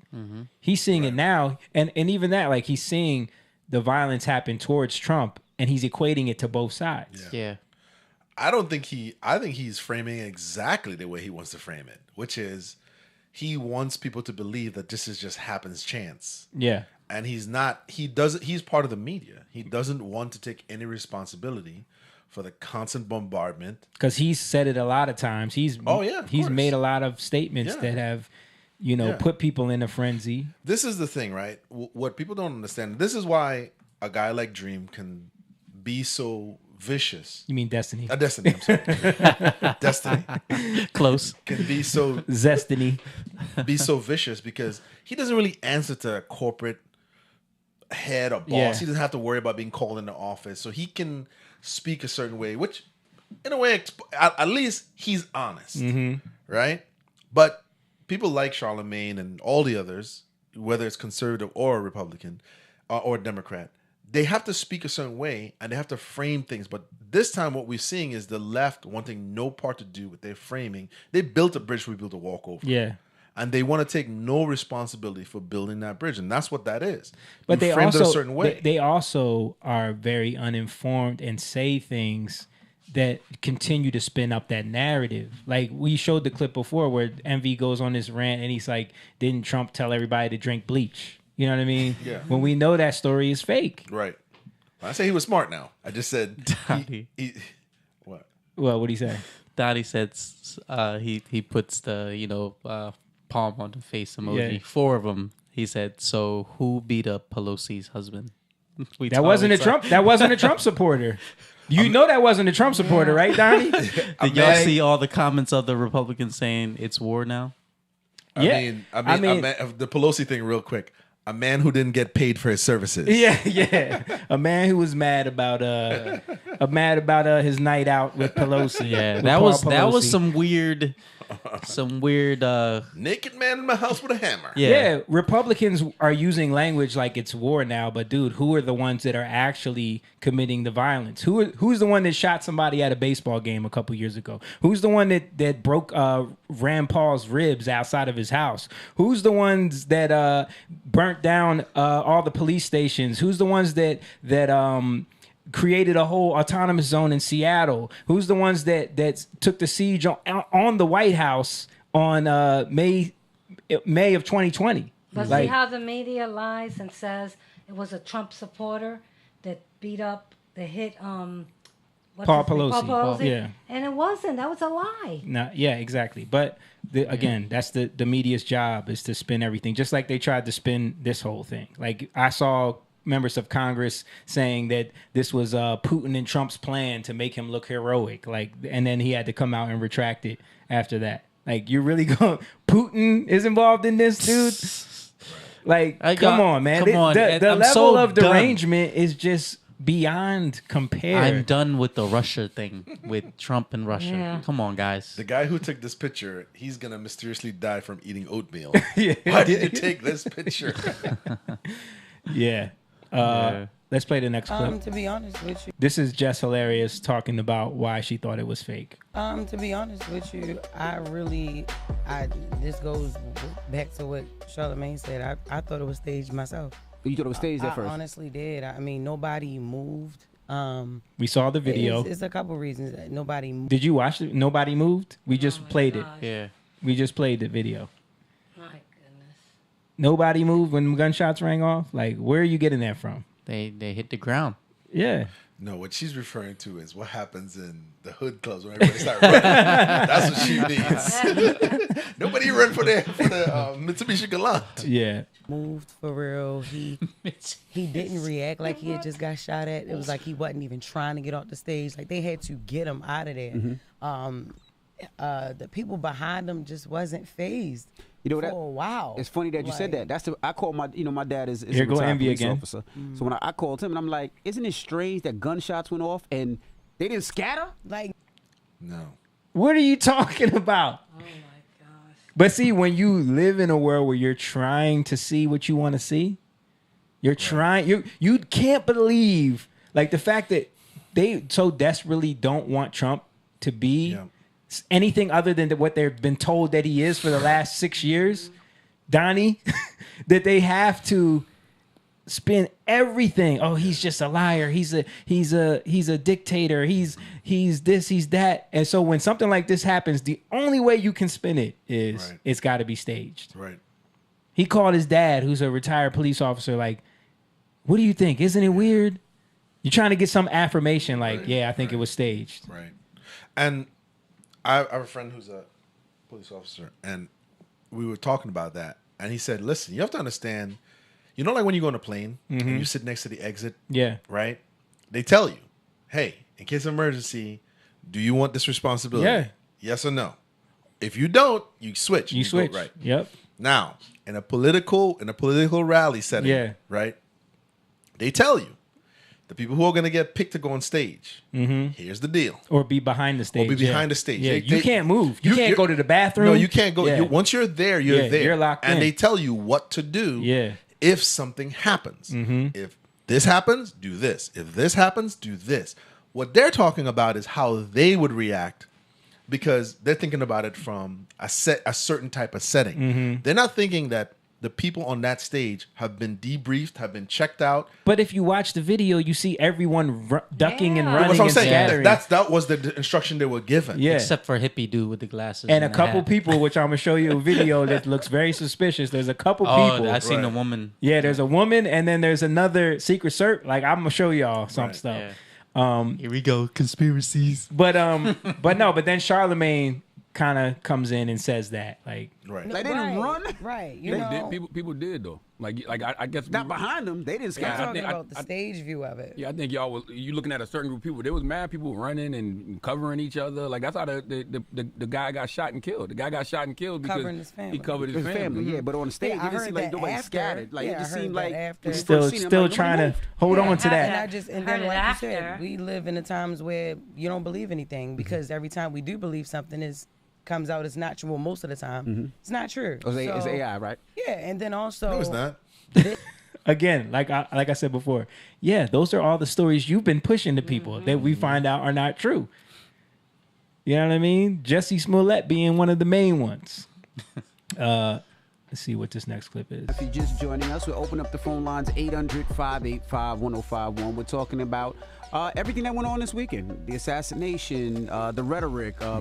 Some people believe that it was staged. It definitely wasn't staged, and there's no need for us to keep saying that. Like I said during Donkey of the Day, we shouldn't be saying that this is staged. We need to be talking about how this is very real. And political violence is very real, and what happened to Donald Trump is very Charlemagne. real. Wait. And we can't fix the problem if we don't acknowledge the truth. And the truth is, the type of dangerous rhetoric that has been spewed, by President Donald Trump, and MAGA, is what leads to this type of political violence. Wow. And it's actually very disingenuous. That's why I gave House Speaker Mike Johnson and J.D. Vance Donkey of the Day. It's disingenuous to say things like, it's the rhetoric of Democrats and people calling, Donald Trump a threat to democracy that led to something like this, and everyone needs to tone down their rhetoric. No, the only person that needs to tone down their rhetoric is President Donald Trump, which is probably why he's changing his speech. At the Republican National Convention, I guarantee you he's changing his speech because he has to insert the fact that he was shot at in the speech. He has to talk about that. He can't get up there and not talk about that. He's going to have a patch on his ear. Yeah. But that framing right there is what I wanted to get to, because it's like you're totally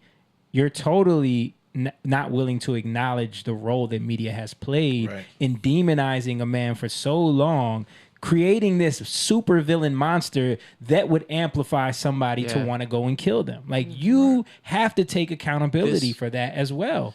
This guy has been if you look it up, do your homework, right? Yeah. Do your homework. Donald Trump has been saying the same stuff even way before he ran for he president. even wanted to become But president. what has he done that warrants this level of vitriol? Nothing. What has he done? He hasn't said anything. Any president hasn't said. There's videos of Obama talking about we need to secure our border. Yeah. we need a wall. Obama deported way more people than He anybody. deported. He created the cages. The cages that they blamed on Trump was created by Obama. And the viral pictures of these kids that are in the foil metal blankets, Yeah. foil blankets are That was from when? From 2014, during Obama's administration. It's the media's fault. That's what I'm saying. I agree with you, James. Yeah, It's- but again, they're a part of the media. Yeah. So, like you said, they have to capitulate. Right. They have bosses. iHeartRadio is their boss. They may be given talking points, but my problem is like, you know, they have the ear of the black community. So when you are constantly trying to spin things, it creates a narrative. It has a hold. Because a lot of people were like, there was people calling in the show saying it was fake. It was totally staged. Trump will do anything to get elected. Like, yeah. How could you rationally believe that? Right. How could you really believe that? Yeah. How could you believe that someone would take a chance like that at ending their life and someone else being dead? Mm-hmm. Yeah. Losing their life, a firefighter. But totally your negating. friend for many years probably believes that. Yeah. Because somebody in his family started saying some things to him that believes that, you know, the correct way. He said to her, it doesn't matter what you say, I'm still voting for Biden. See? Listen, if people want to vote for Biden, that's fine. That's their prerogative. That is fine. But the problem is when you turn it into like, and again, this has been going on for 6 years. And if those who cannot be honest about this, like it's a delusion, it's a derangement syndrome that you have. If you can't be honest, they have demonized anybody who's willing to vote for Trump. Right. Anybody who thinks that they even want to pretend like they like Trump. Something's wrong with you. You're evil. You're deplorable. You are a Nazi. You're a fascist. You are the scum of the earth. Like when you're maggots. When you start, we showed the 10 steps to genocide on here before. That is all in there. Right. Because what you have to do is dehumanize people that don't want to ideologically line up with you. That's true.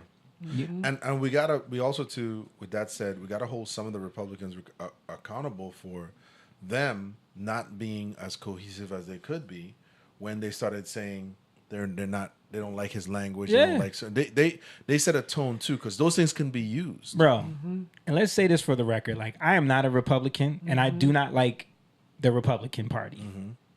You know what I'm saying? So this is not about the Republicans are right. No. This is about Trump. This is about what they've been doing to Trump. Trump just happened to run on the Republican ticket because he had to. That was the only way he could. Trump is not really. He doesn't really align with Trump. Is the Republican Party now? This is why there's never Trumpers. This is why there's the Lincoln Project. This is why there's a whole wing of the Republican Party. Who's the McCain and Kerry. No. The Cheney's daughter. Right. These people exist because he doesn't really represent what they want for the Republican Party. These are people that are still a part of the establishment. Mitch McConnell, Lindsey Graham, all these people, they're part of the establishment. They're in bed with the same people that the Democrats are. That's right. This is about Trump being a wild card in that system. This is why he got voted for in 2016 because people saw him as a wild card. And let's say who they're in bed with: the pharmaceutical company, the war industrial complex. They're in bed with these things. They're in bed for foreign investment. That's what they're getting paid from. Why is that camera? Oh, it's back. hit I was like, why is the camera? But yeah, so the Breakfast Club was trying to spin it for black folks, but there was some black folks that wasn't having it. I got to show this clip from a comedian who's up and coming right now. I saw him for the first time. He was on. He became a regular on the Kill Tony podcast. Yeah, you I've seen him. You seen Cam? Clip, yeah. You see the clip of him talking. So he went on stage. He did it that night. He had to change his set after he found out what happened. Yeah. And he went on stage at the Improv and did a little skit about Trump getting attempted. Trump. He got shot, dog. They shot him. He's officially black now, bro. That's beautiful. They shot him. He was like, yeah, I'm having a fine. He was fine. He was doing like this and walked out with an American flag on him. Like this. He put one of these like, I'm a real nigga. Fuck, nigga, I'm out of here. That's hard, bro. I wasn't even finna vote. I'm voting now, dog. He got it. He won. I wasn't even finna vote. I had no skin in the game. I like, that nigga got shot, he won. Fuck the bullshit. He had real ops, nigga. What the fuck? Joe Biden's biggest op is the stairs. That's it. He had real ops. Somebody really tried to listen.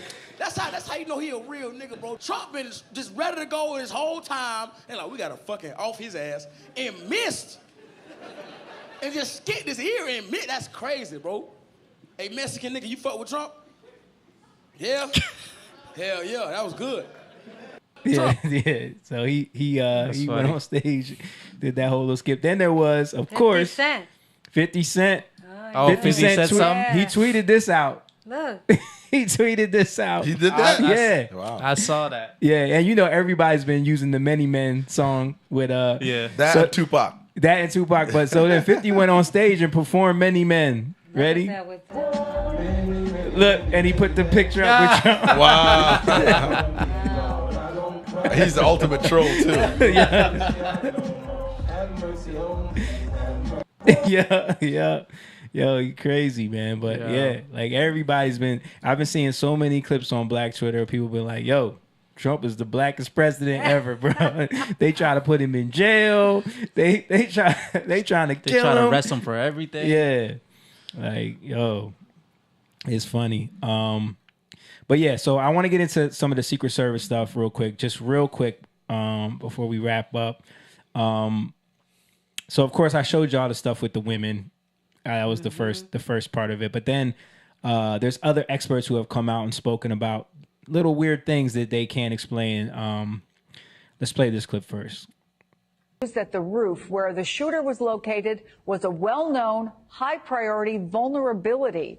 It was identified just the day before during a security walkthrough. We've also just learned that there were 2 counter-sniper teams on site and that the counter-sniper did not need approval to shoot. One source telling NBC News that prior protocols were not followed. Kind of weird. That roof was already identified as high priority. Yeah, and they get there. I think it's a week before, right? Yeah, and they scout everything, and they tactically figure all that out. Now, I told you there was a clip of a Secret Service agent acting kind of weird behind the stage. This footage I just saw this today. Check this out. So there's some buzz circulating around the internet that the Trump assassination was an inside job, and they're saying this video proves it. Look at this. Now this guy right here is a Secret Service agent, I imagine. He looks the part. He is coming over, and it looks like he's getting out of where a shot's about to come from. And he tells these people, hey, you might move over this way. And you know, that's a little bit old. And he's staying kind of crouched down, like he's expecting a shot to happen. Take a look at what happened. Oh, then a shot happens, and he didn't run to protect the president. He stayed ducked down.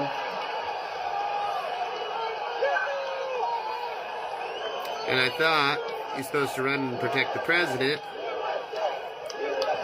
But this guy is crouched down. He's still there, crouched down. Bro, that's not what the Reagan... you ever seen the Reagan video? Yeah. Them dudes was on it. They were on it. As soon as they heard that, they were on it. But why would he move the people? I don't know. It just seems I don't weird. know. It just seems weird. And then there's this video people were pointing out. I'm sure you guys have seen this. The strange woman that kind of looked like she knew something was coming, and then she started filming. Do you guys see this? No. Watch this shit, dude. Watch. Watch. She sits down. Yep. She keeps looking over. Puts the sign up. Take a look at what happened. Shots go off. She's completely normal. And then watch. And then she's got her. What the fuck? What the fuck? People are freaking out. And she's filming. And she's just like right there. She's not even freaking the fuck. I don't know. Just weird. It's weird. It is a little weird. It's weird. It's weird. Donnie said, as much as I don't like him for president, I guess he's saying he don't think that he should face violence or shot at. And then he said, wait, you guys are not Republican? Fooled me.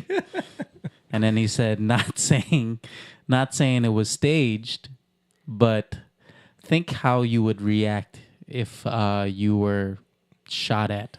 Donnie, you were would talking. you be giving? Wait. Let's stop right there, because how you would react and how someone else would react are two totally different things. You are not that man, so you can't say that. You can't think how you would react. You haven't been through the things that he's been through in his life and through the last 6 years. You haven't faced those type of things. So how you would react is different.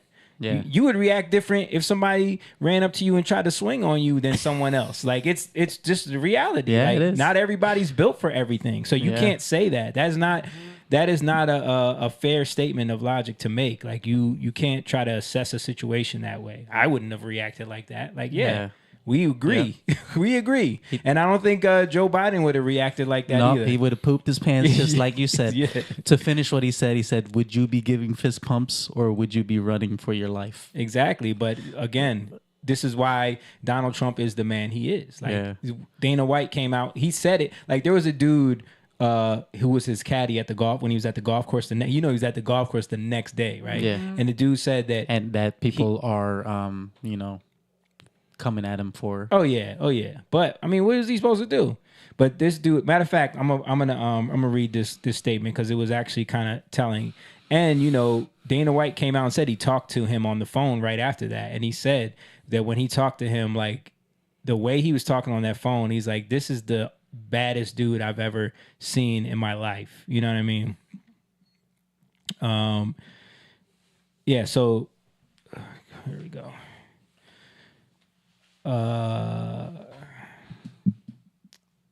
Says, I'm a cart boy at Trump's Bedminster, where Trump played today, just about 16 hours after getting nearly assassinated. He was high in spirits, which was great. Took time to chat with a lot of the staff, allowed us to follow him for a bit. There was a decently big group with him. Anyway, I was able to watch him putt on the 9th green. He had about a 20-footer with probably 2 feet of break. Sure enough, he drains it and goes, difference between me and the shooter is that I don't miss. Dang. And then he says, legend. You know what I mean? Like that, everybody's not built the same. Yeah. Yeah. Everybody's not built the same. Like, and I think, again, like you trying to say, like, would you have done this? Would I have done that? Like, yeah. I might not have, I might not be able to be up there still after all the stuff that he's been through and be happy to talk to people and try to fix things that he truly believes he's trying to fix this country because of the way it's headed. And if you don't think this country needs fixing after the last 4 years, dude, go to the grocery store and tell me you don't think there's a problem. Like, be honest with yourself. Go to the gas pump. What was his saying? He said before that he's in the way of them getting to us. Yeah. Yep. Yeah. Rachel said Amanda Seales is never wrong. She's an expert because of Harlem. And a genius. And very kind. She says so, guys. So you gotta believe her. Gotta believe her. That was hilarious. I've lived in Harlem enough to know what gunshots sound like. Hey, I'm close to Harlem. I'm from Harlem. And look, she took some theater classes, so she knows fake blood when she sees it. Like, girl, get out of here. You do the little bite thing. Yeah. And she also says Charlemagne is slick. He pulled the old switcheroo real fast because I thought he was speaking, some knowledge. I'm like, okay, he's Then he pulled the switcheroo. I'm not sure as a producer, so I'm sure he plays the foil of. Yeah. And Papa Jeff said Trump got the medal man. He wouldn't have survived all this time if he didn't. I'm sure he thought about this moment for a while, considering the temperature. Yeah. Right. And Uncle Denny said fist pumps all the way. I believe Uncle Denny would have fist pumped after somebody shot at him. Yeah. I'm glad that you said it in that way too, because like our assumption is to believe that we're all built the same. Yeah. That how I would react and how you would react. Yeah. We always love to what's it called, Monday morning quarterback. None of us know how we would react during a situation. Like you said, like this has been going on for a long time. Yeah. It's I remember, and like I said, I remember when Obama won, and there was a lot of venom towards him. There was a lot of venom towards him, and the fact that he was black, and there was a lot of that. So this type of language isn't. This is where I don't know Donnie, but people like Donnie they focus too much on the political party. Mm-hmm. But we're not talking about that. We're talking about the language that sets things up like this. Whether Yep. you believe a Republican or you're a Democrat or whatever it is, it's the language. And both sides have done this. But recently, the left have been doing this because there has never been anybody on the right who would hold up an bloody Obama mask at an award show and get away with this. Yep. You have to look at this thing and you have to compare apples to apples. You know, and that's what it is. That's what I saw. That's a fact. You know? Yeah. So to me, it's like when you start looking at it like this, there's been clearly one side where Johnny Depp is talking about an actor assassinating a president. Obama's talking Madonna's talking about blowing up the White House. Yeah. Okay.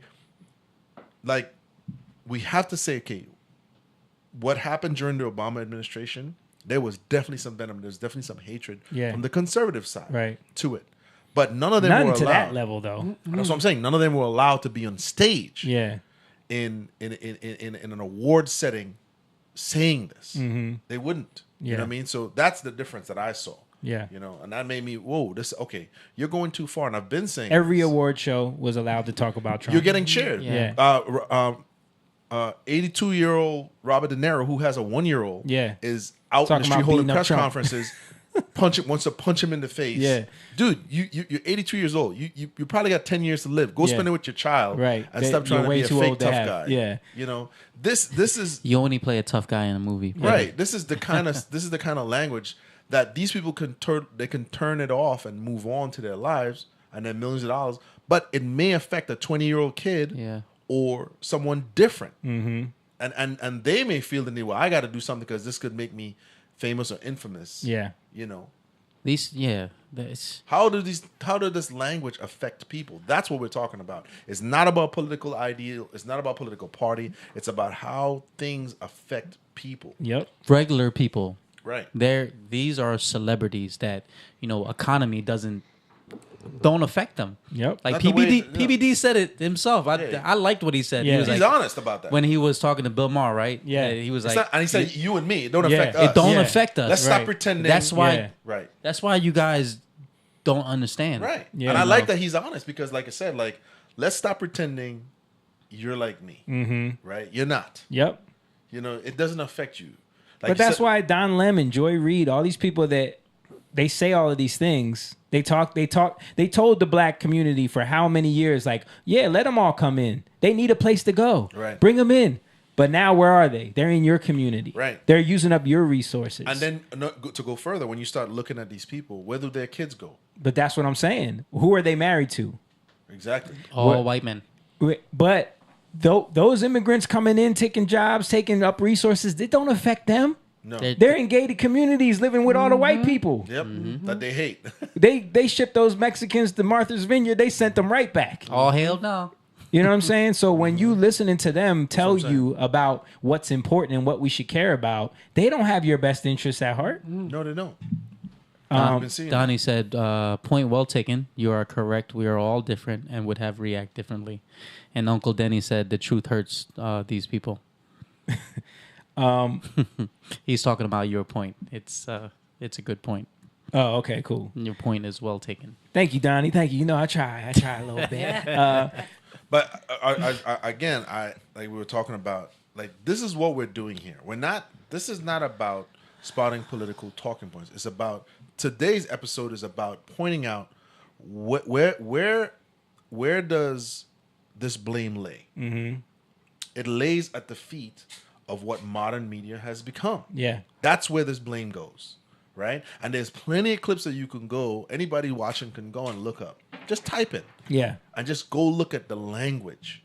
You cannot say that that wouldn't affect people. Right. You can't.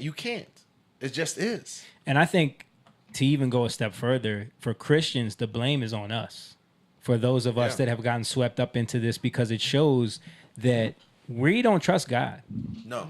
We've put all our trust and faith into these institutions. Sure. That we blindly, we really, our religious practice is to watch the news. That's our it. religious practice is to... That's the religion itself. That's the religion. Right. So we're not going to the source. We're not going into the word. We're not going and seeking God's wisdom and listening to prophecy and things to make sure we're aligned up with God's will first.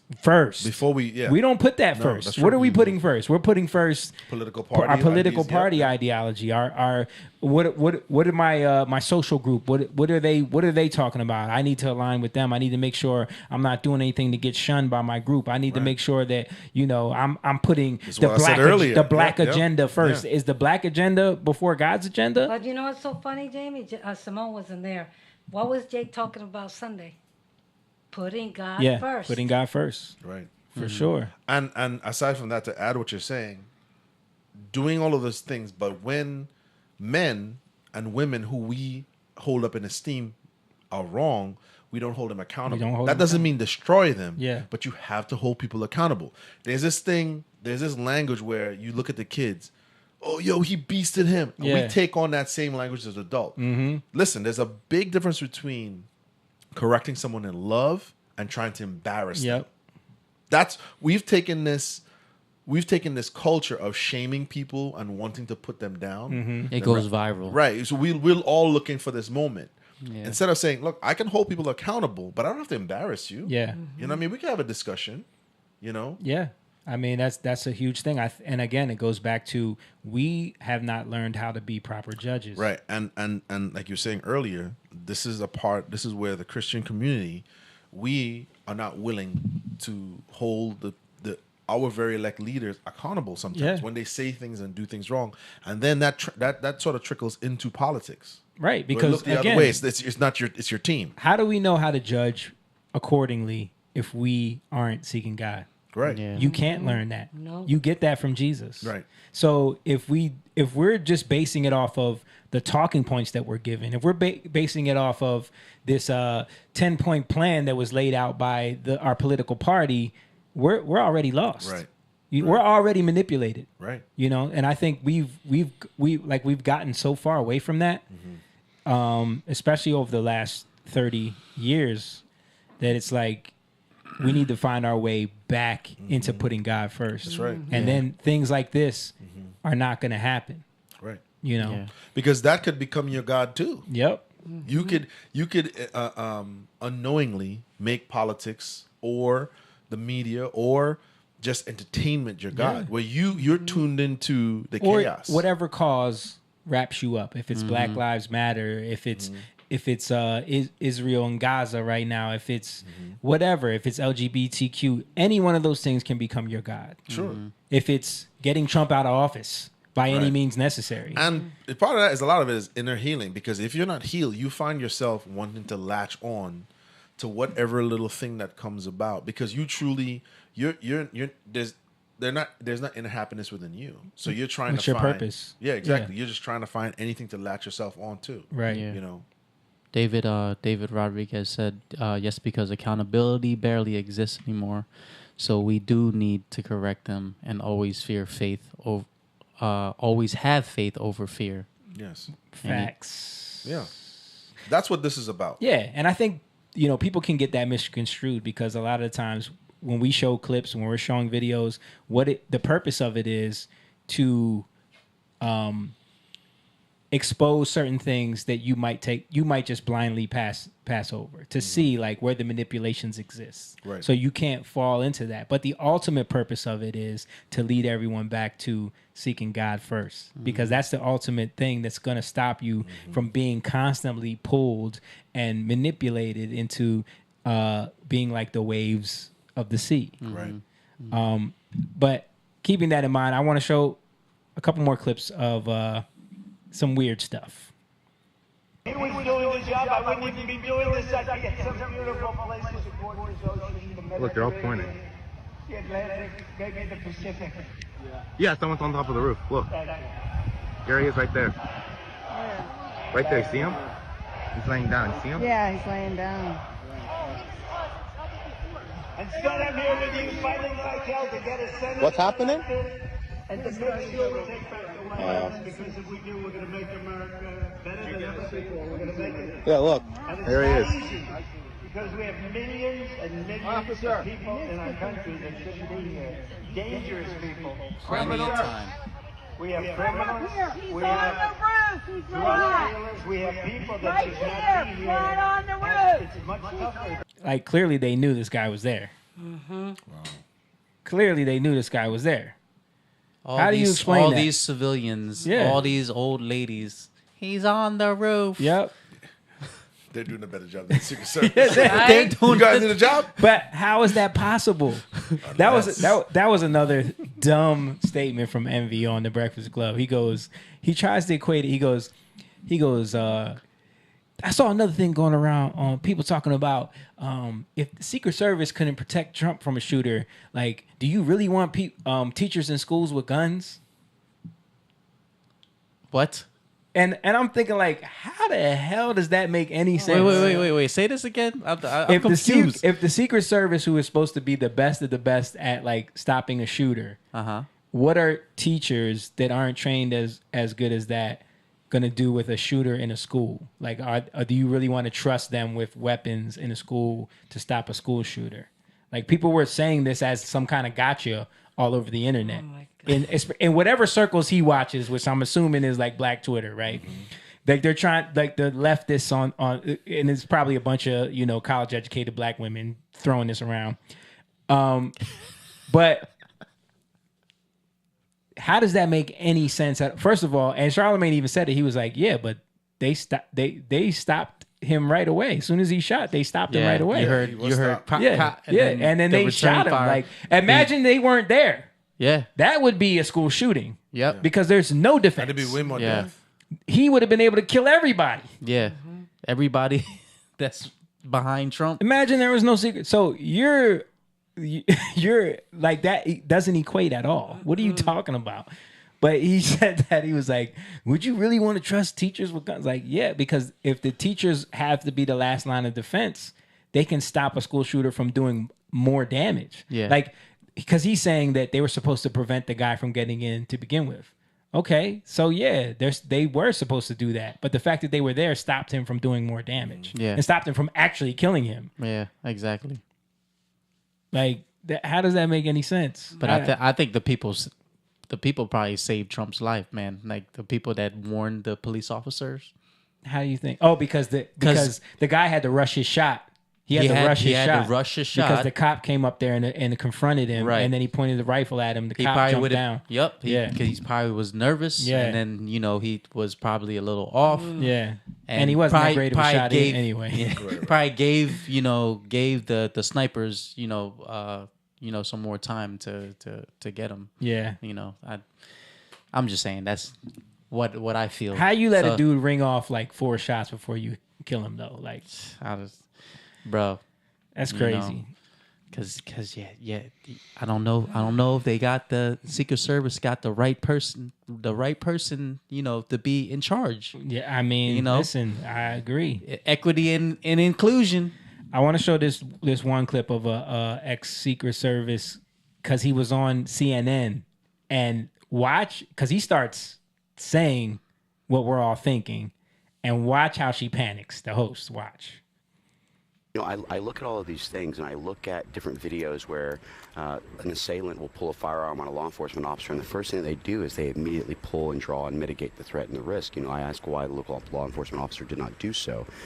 The other thing is that when you set up an advance team, I keep hearing this about the perimeter elements. Yeah. The perimeter is actually established by your threats that are in the area. So if I don't have any threats outside of 100 yards, okay, fine, I can cordon off a certain area.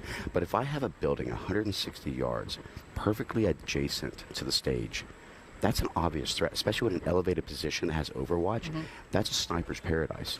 And we talk about Eagle's Nest. You also have, which no one talks about, but the water tower. So what I'm hearing from you is it's not a failure on the ground for sure, but also a failure in advance?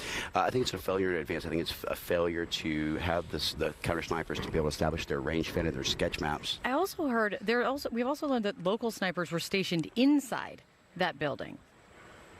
At the I haven't heard that piece of it yet, but that doesn't necessarily make sense unless they were actually in a window, which was... What he's talking about right there is what you were talking about, how they get there in advance and they assess the situation. Yeah. And he's saying that this building was well within... That's what I have been watching. Yeah. I've been watching that, like I said, I've been watching a lot of stuff on how a lot of these guys who are retired Yeah. are talking about how it works. Yeah. Right? Which totally makes sense. Yeah. You essentially think like a assassin. Yeah. That's your job. Where would they be? Where would you be? Yeah. And then you go over that with the ranking officers. Okay, I got this We need point. to I put got, 2 guns on this roof. That's 2 what guns your on, job yeah. is. Or they that's- barricade it. They put up a barricade so that no one can sit up there with a rifle Right. high enough to stop them from being able to use it. Right. Yeah. There's no reason if you have this much Secret Service that citizens are pointing this out. Yeah. Bro, yeah, that's what I'm saying. Bro, I was thinking about this as soon as I'm watching it. Yeah. From me watching movies. Yeah. There shouldn't be This guy climbed the ladder Yes. with a On rifle the- strapped to his back. How is this not noticeable? And he has Yeah. a direct shot Yeah. on the president. Yeah. I watch all these movies, you know, this is what the Secret Service is Yeah. supposed to be, the best of the best, the elite. They think of every scenario that happens. But you saw who was there. And you got to keep in mind also the fact that he's not the acting president, so he doesn't get the best of Secret Service. That's a big point. He gets part of this Secret Service detail, but it's split up amongst everyone. So Obama's kids, Obama, Jill Biden. I heard that they also had like Kamala and Jill Biden in PA at the same time. So the Secret Service was actually spread kind of thin. Mm-hmm. And then people were saying, did they do that on purpose? I don't know. You know what I mean? But let's keep playing this video because he's going to get into like this stuff that where she starts panicking. Was backed off because a lot of times you get yourself in there. Sometimes you expose your rifle in a way to try and do a force protection or a show of force that actually stops things. Others are actually more tactical where they'll sit back a little bit. But a sniper for the law enforcement is only trained to shoot about 75 yards, unlike your counter sniper teams that are on so. But here's my problem. In having done this for so long, they always say the adage of ignorance is bliss, and I think that's true. I've done thousands of advances. I've done thousands of counter sniper operations with our teams in Iraq and Afghanistan, etc. The amount of negligence, the amount of mistakes that was made here, I have a very difficult time not leaning myself towards this was intentional as opposed to fecklessness. Oh boy. Let's see her reaction. Oh boy, on CNN. But wait, talk to me about that. I actually heard you say this right the day after, which I wanted to ask you about. What do you mean intentional? You know, I mean an intentional failure on the part of... No, I wouldn't say an intentional failure on the part of, but I got to just, I sit here and I scratch my head. You don't want to be the conspiracist. You don't want to be the person. I'm telling you, because that's what it's leaning toward. No, I know, and that's the issue is that you walk this fine balance of you're not trying to be a conspiracist, but you look at it and you go, how could this have gone so... But it's one thing if someone on the street says it. It's not. I mean, you, Corn Mills, member of Congress, former sniper, you saying it. I mean, it makes my eyebrows go up. When you say you're walking the line on this, intentional what? You know, it almost seems to me, and I think that an investigation is necessary at this point within Congress, not just the FBI, not just others. You know, I look back at it and I'm thinking, all right, for an individual, if you looked at the escalations and how they are trying to approach him, let's just say that it was like, okay, first we want to censor and silence you, then we want to indict and imprison you. Now we're attempting to kill you and take you off the stage. Whoa. You, let's slow down. Yo. Why? Like, he's an expert. Mm-hmm. He's done thousands of these. His own words. And he's saying that this is straight negligent up to the point of intentional. To the point of conspiracy. Yeah. But they're like, you're saying conspiracy. Yeah, right. Why? You know what I'm saying? Like, why can't we think that? Right. But did you hear what really made her freak out? Mm-hmm. Whoa. Hold on, watch. Approach him. Let's just say that it was like, okay, first we want to censor and silence you, then we want to indict and imprison you. Now we're attempting to kill you and take you off the stage. You. He's speaking of a we. He's speaking of a deep state situation. Mm-hmm. That's where she's whoa. And someone's in their ear like, stop him. Let's slow down. Please. I'm hearing two things from you. I don't want to jump ahead of things, but I'm also hearing you jumping ahead of things. Well, actually, I'm just looking at all the different possible capabilities. One of the things as a military member, one of the things as a person who's run in the special operations communities before, one of the people who's actually done this is that you look at all potential analysis, right? Donald Trump and his team have said, do not, no, I agree. Dial it back. Do not blame this on Joe Biden. Oh, well, actually, I didn't say Joe Biden. You said Joe Biden. Oh, my gosh. That's what the investigation has to do. Was it local law enforcement that had made the mistakes, or was there something? At least was that. There, Yeah. other. Yep. types of things that we need to be analyzing or looking at and providing analysis. My point is that when something's so significant, you're talking about something that hasn't happened in decades, right? I totally. But my point is this: She's from a perspective of someone who's actually conducted these are not difficult advances. This is not like I'm putting together a stage placement and a tight shot. This is about looking at your surroundings. What is my green, yellow, and red route, which is your routes out in case? What is my actual elements that I need to be looking at as far as mitigating threats or risks or increased levels? Where's my range fan for the sniper that says, okay, here's my 100, my 200, my sketch. Here's an area where someone could shoot. Because here's my thing. So you're Let's saying, just say it's a Royce element. You're saying this is so basic that how big the screw up was, that's what's leading your brain down this road? That's exactly right, in a way. Look, But because here's the other thing. Let's Tom just say Emmer it's a was just on. resource. Tom Emmer was just on with me, and he said very specifically to me, I wrote it down. He said very clearly, it is too early to be talking about who is at fault and who is responsible. Why? Why is it too early? Why is it too early? Trust the experts unless they're saying the things we don't want them to say. Then you don't trust yeah, then we don't trust them. He's clearly an expert that has. Give me an expert that's going to say the things I want them to say. 2,000 of this. Right. It's If you think clear. the media is not bought. I'm not an expert, Yeah. but I can see even before they even started talking about this, I was like, how did he get on a roof? Yeah. That's a That close. direct That shot. close. Yeah. And 150 yards Yeah. away from the president. Yeah. And how could you disguise a rifle? You can't. And he didn't even have it disguised. He had it strapped on his back. Yeah, walking with it. Yeah. Come on, man. You tell me no one saw that? Everyone saw it. They were pointing I'm it talking out. about. I'm talking about. The law Hold on, let me enforcement. read. Rachel said, "I'm mad. Betty from the Neighborhood Watch was more on it than the Secret Service." See, and this is the thing, right? This is the thing, right? This guy, Karen. this guy is he's an expert. Yeah. This is what he's done. Thousands of times. Why are you slowing him down? Because he's saying things that they can't allow be said on their Their boss. network. Their boss. Someone is in her ear telling her, stop him. He's saying they should do an investigation. They're not going to do anything. But that's what I. Well, we don't. Hold up. We don't know that. You think the FBI is going to do a real investigation? Maybe they're forced. Maybe the temperature. They're going to investigate that the same way they investigated who killed Dr. Martin Luther King. Yeah, they're going to do the same type of investigation. Come on, man. Same way they're going to come up with another magic bullet just like they did with JFK. Come on, dude. Like that's the way they investigate stuff. I think. I mean, yeah, of course. Like, man, it just sucks when you really see stuff like this because what I see is how did this guy get so close? Like, can we start there? Yep. And Can the we start people there? are looking at him, and he's right there. They're pointing him out, and there's other people that were interviewed that said that they specifically went up to police officers, told them there's a guy up there. That's what I've been There was a hearing. guy who's waving down the the snipers that were on the roof and pointing to him. Yeah. How do you not? Yeah. I want to hear. Isn't what's her name? Cheadle supposed to be meeting with Congress? I think so. I would love to hear. All of her answers. Because they came out and they did a presser, but they answered no questions. Wow. And that's what's wrong. They got to be held.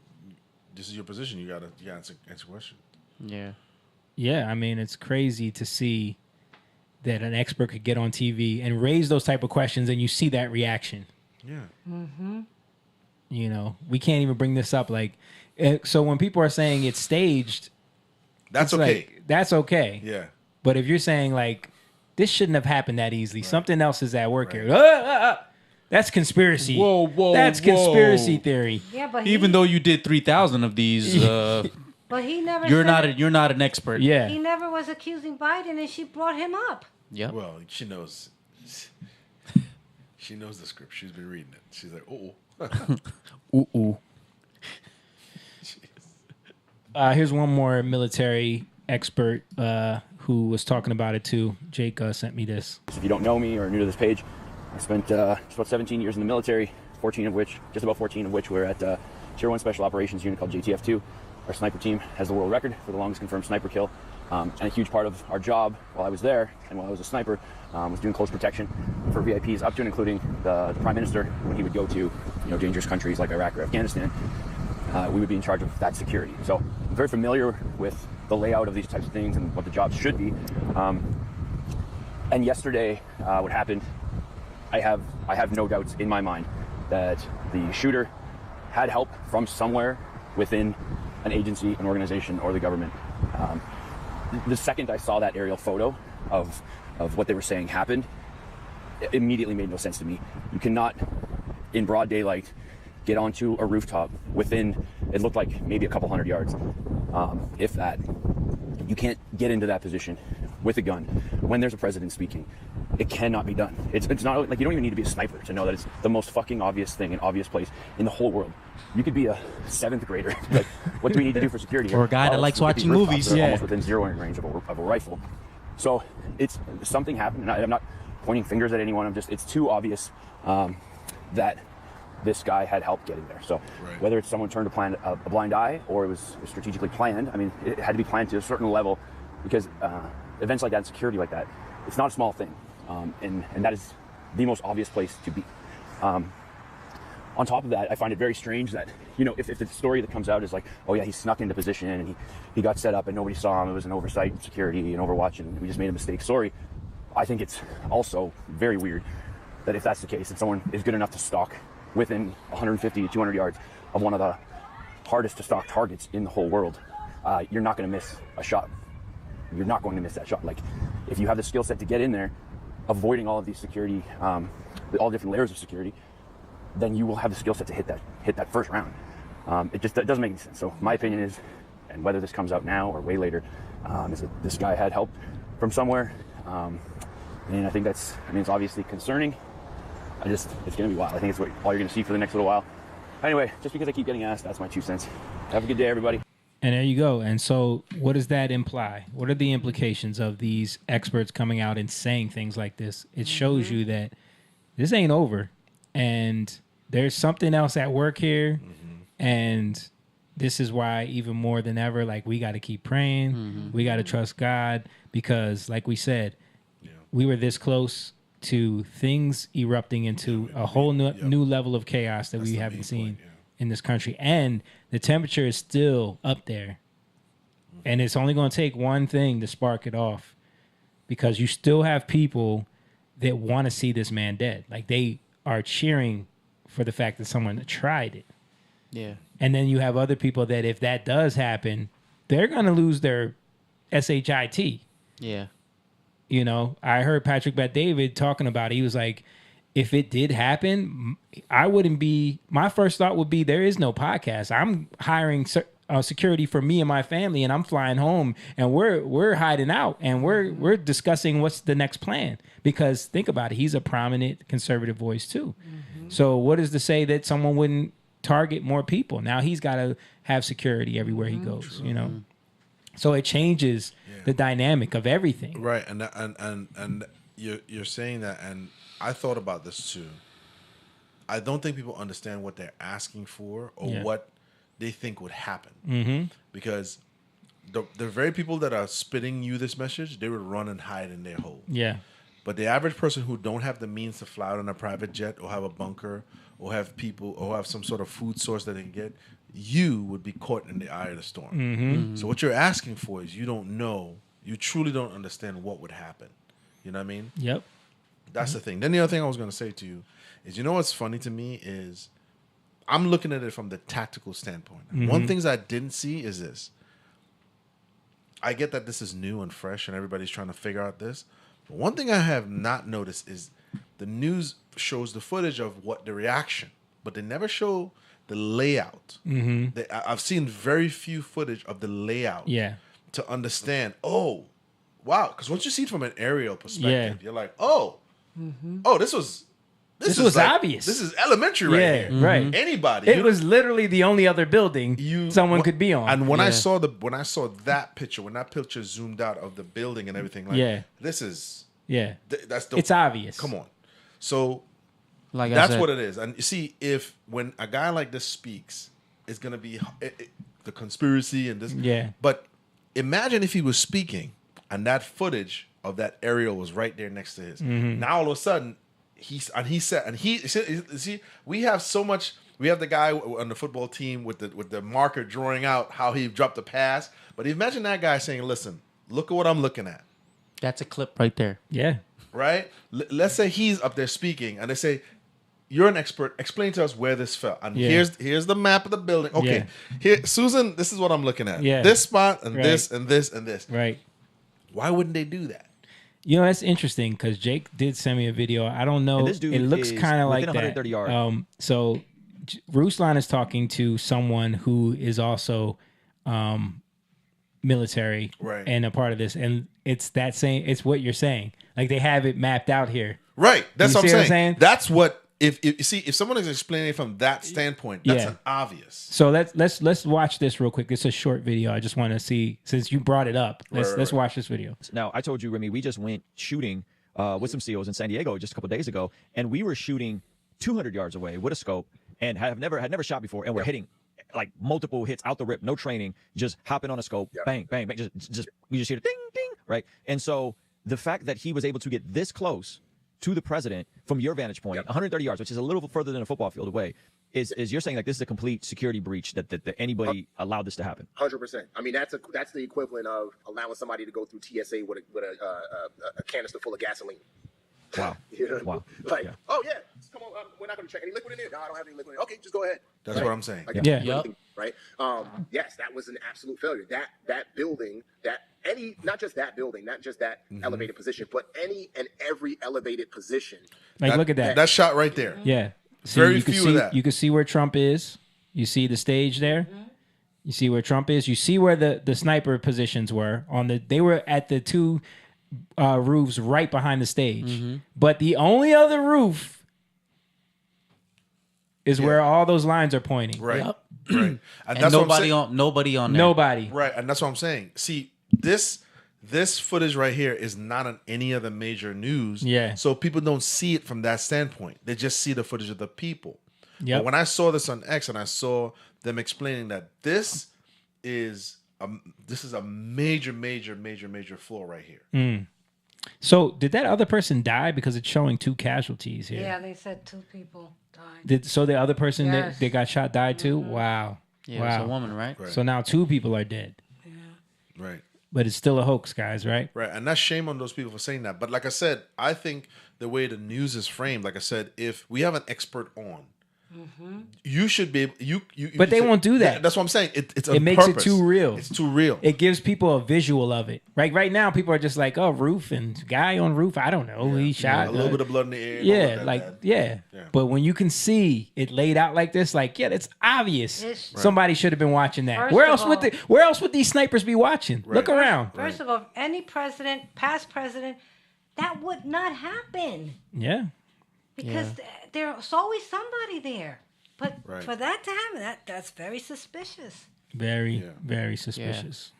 That's definitely major ball drop. Fired. Dude, fired. They need to be investigated. They might need to be in jail. Somebody needs to be in jail. Yeah. Uncle Denny said he'd been throwing rocks at the guy on the roof. I would have too. Somebody should have been throwing rocks at him for real. All right, cool. Let's wrap it up there, guys. We're at like 2 hours and 30 minutes. Like that was a long one, but man, crazy times. Like the fact that we're like this is unprecedented what we're living through, guys. Like, you know, people are even saying, you know, this is biblical. People are mentioning Revelations, you know. And just you know, like I said, I'm sorry to cut No, you go off. ahead. Go ahead. I was gonna say, you know, what are we hoping to get out of this? Yeah. Is this what we've become? Right. This is what do you think is going to happen? Because listen, if this guy did this, what do you think is going to happen to the radicals that are on? Because there are radicals on the Trump side too. Yeah. What do you think is going to happen? Right.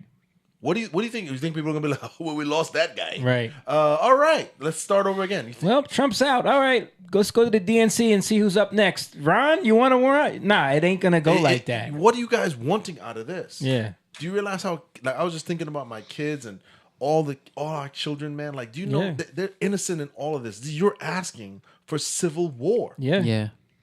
Because they're emotional. Not only that, like even like having to tell my daughter like someone tried to kill Trump, and the look on her face like, why would they do that? And then she just said to me like, that's so demonic. You know what I mean?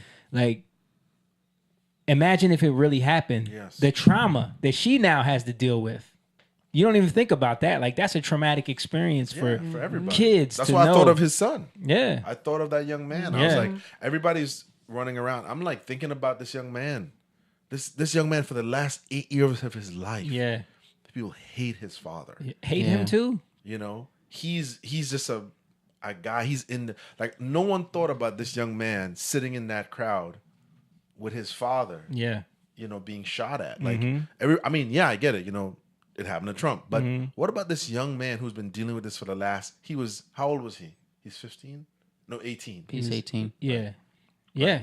I mean, what about all of his other children? What about his grandkids? You know what I mean? I know, but I'm saying, like, I'm just saying, like, it's so big. But it's like, imagine that, man. Like, you're there with your dad, and this happens. Yep.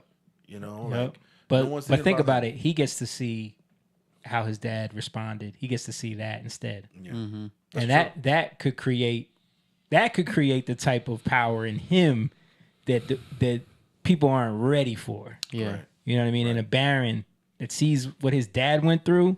Right. You know, it could go either way. Sure. Yeah. He could be super soft. I'm or hoping. he could be, you know what I mean? He could be a warrior. I mean, everybody seen, you know, they seen the split second of him, you know, being here and not being here. And Listen, you can only attribute that to, you know, to God.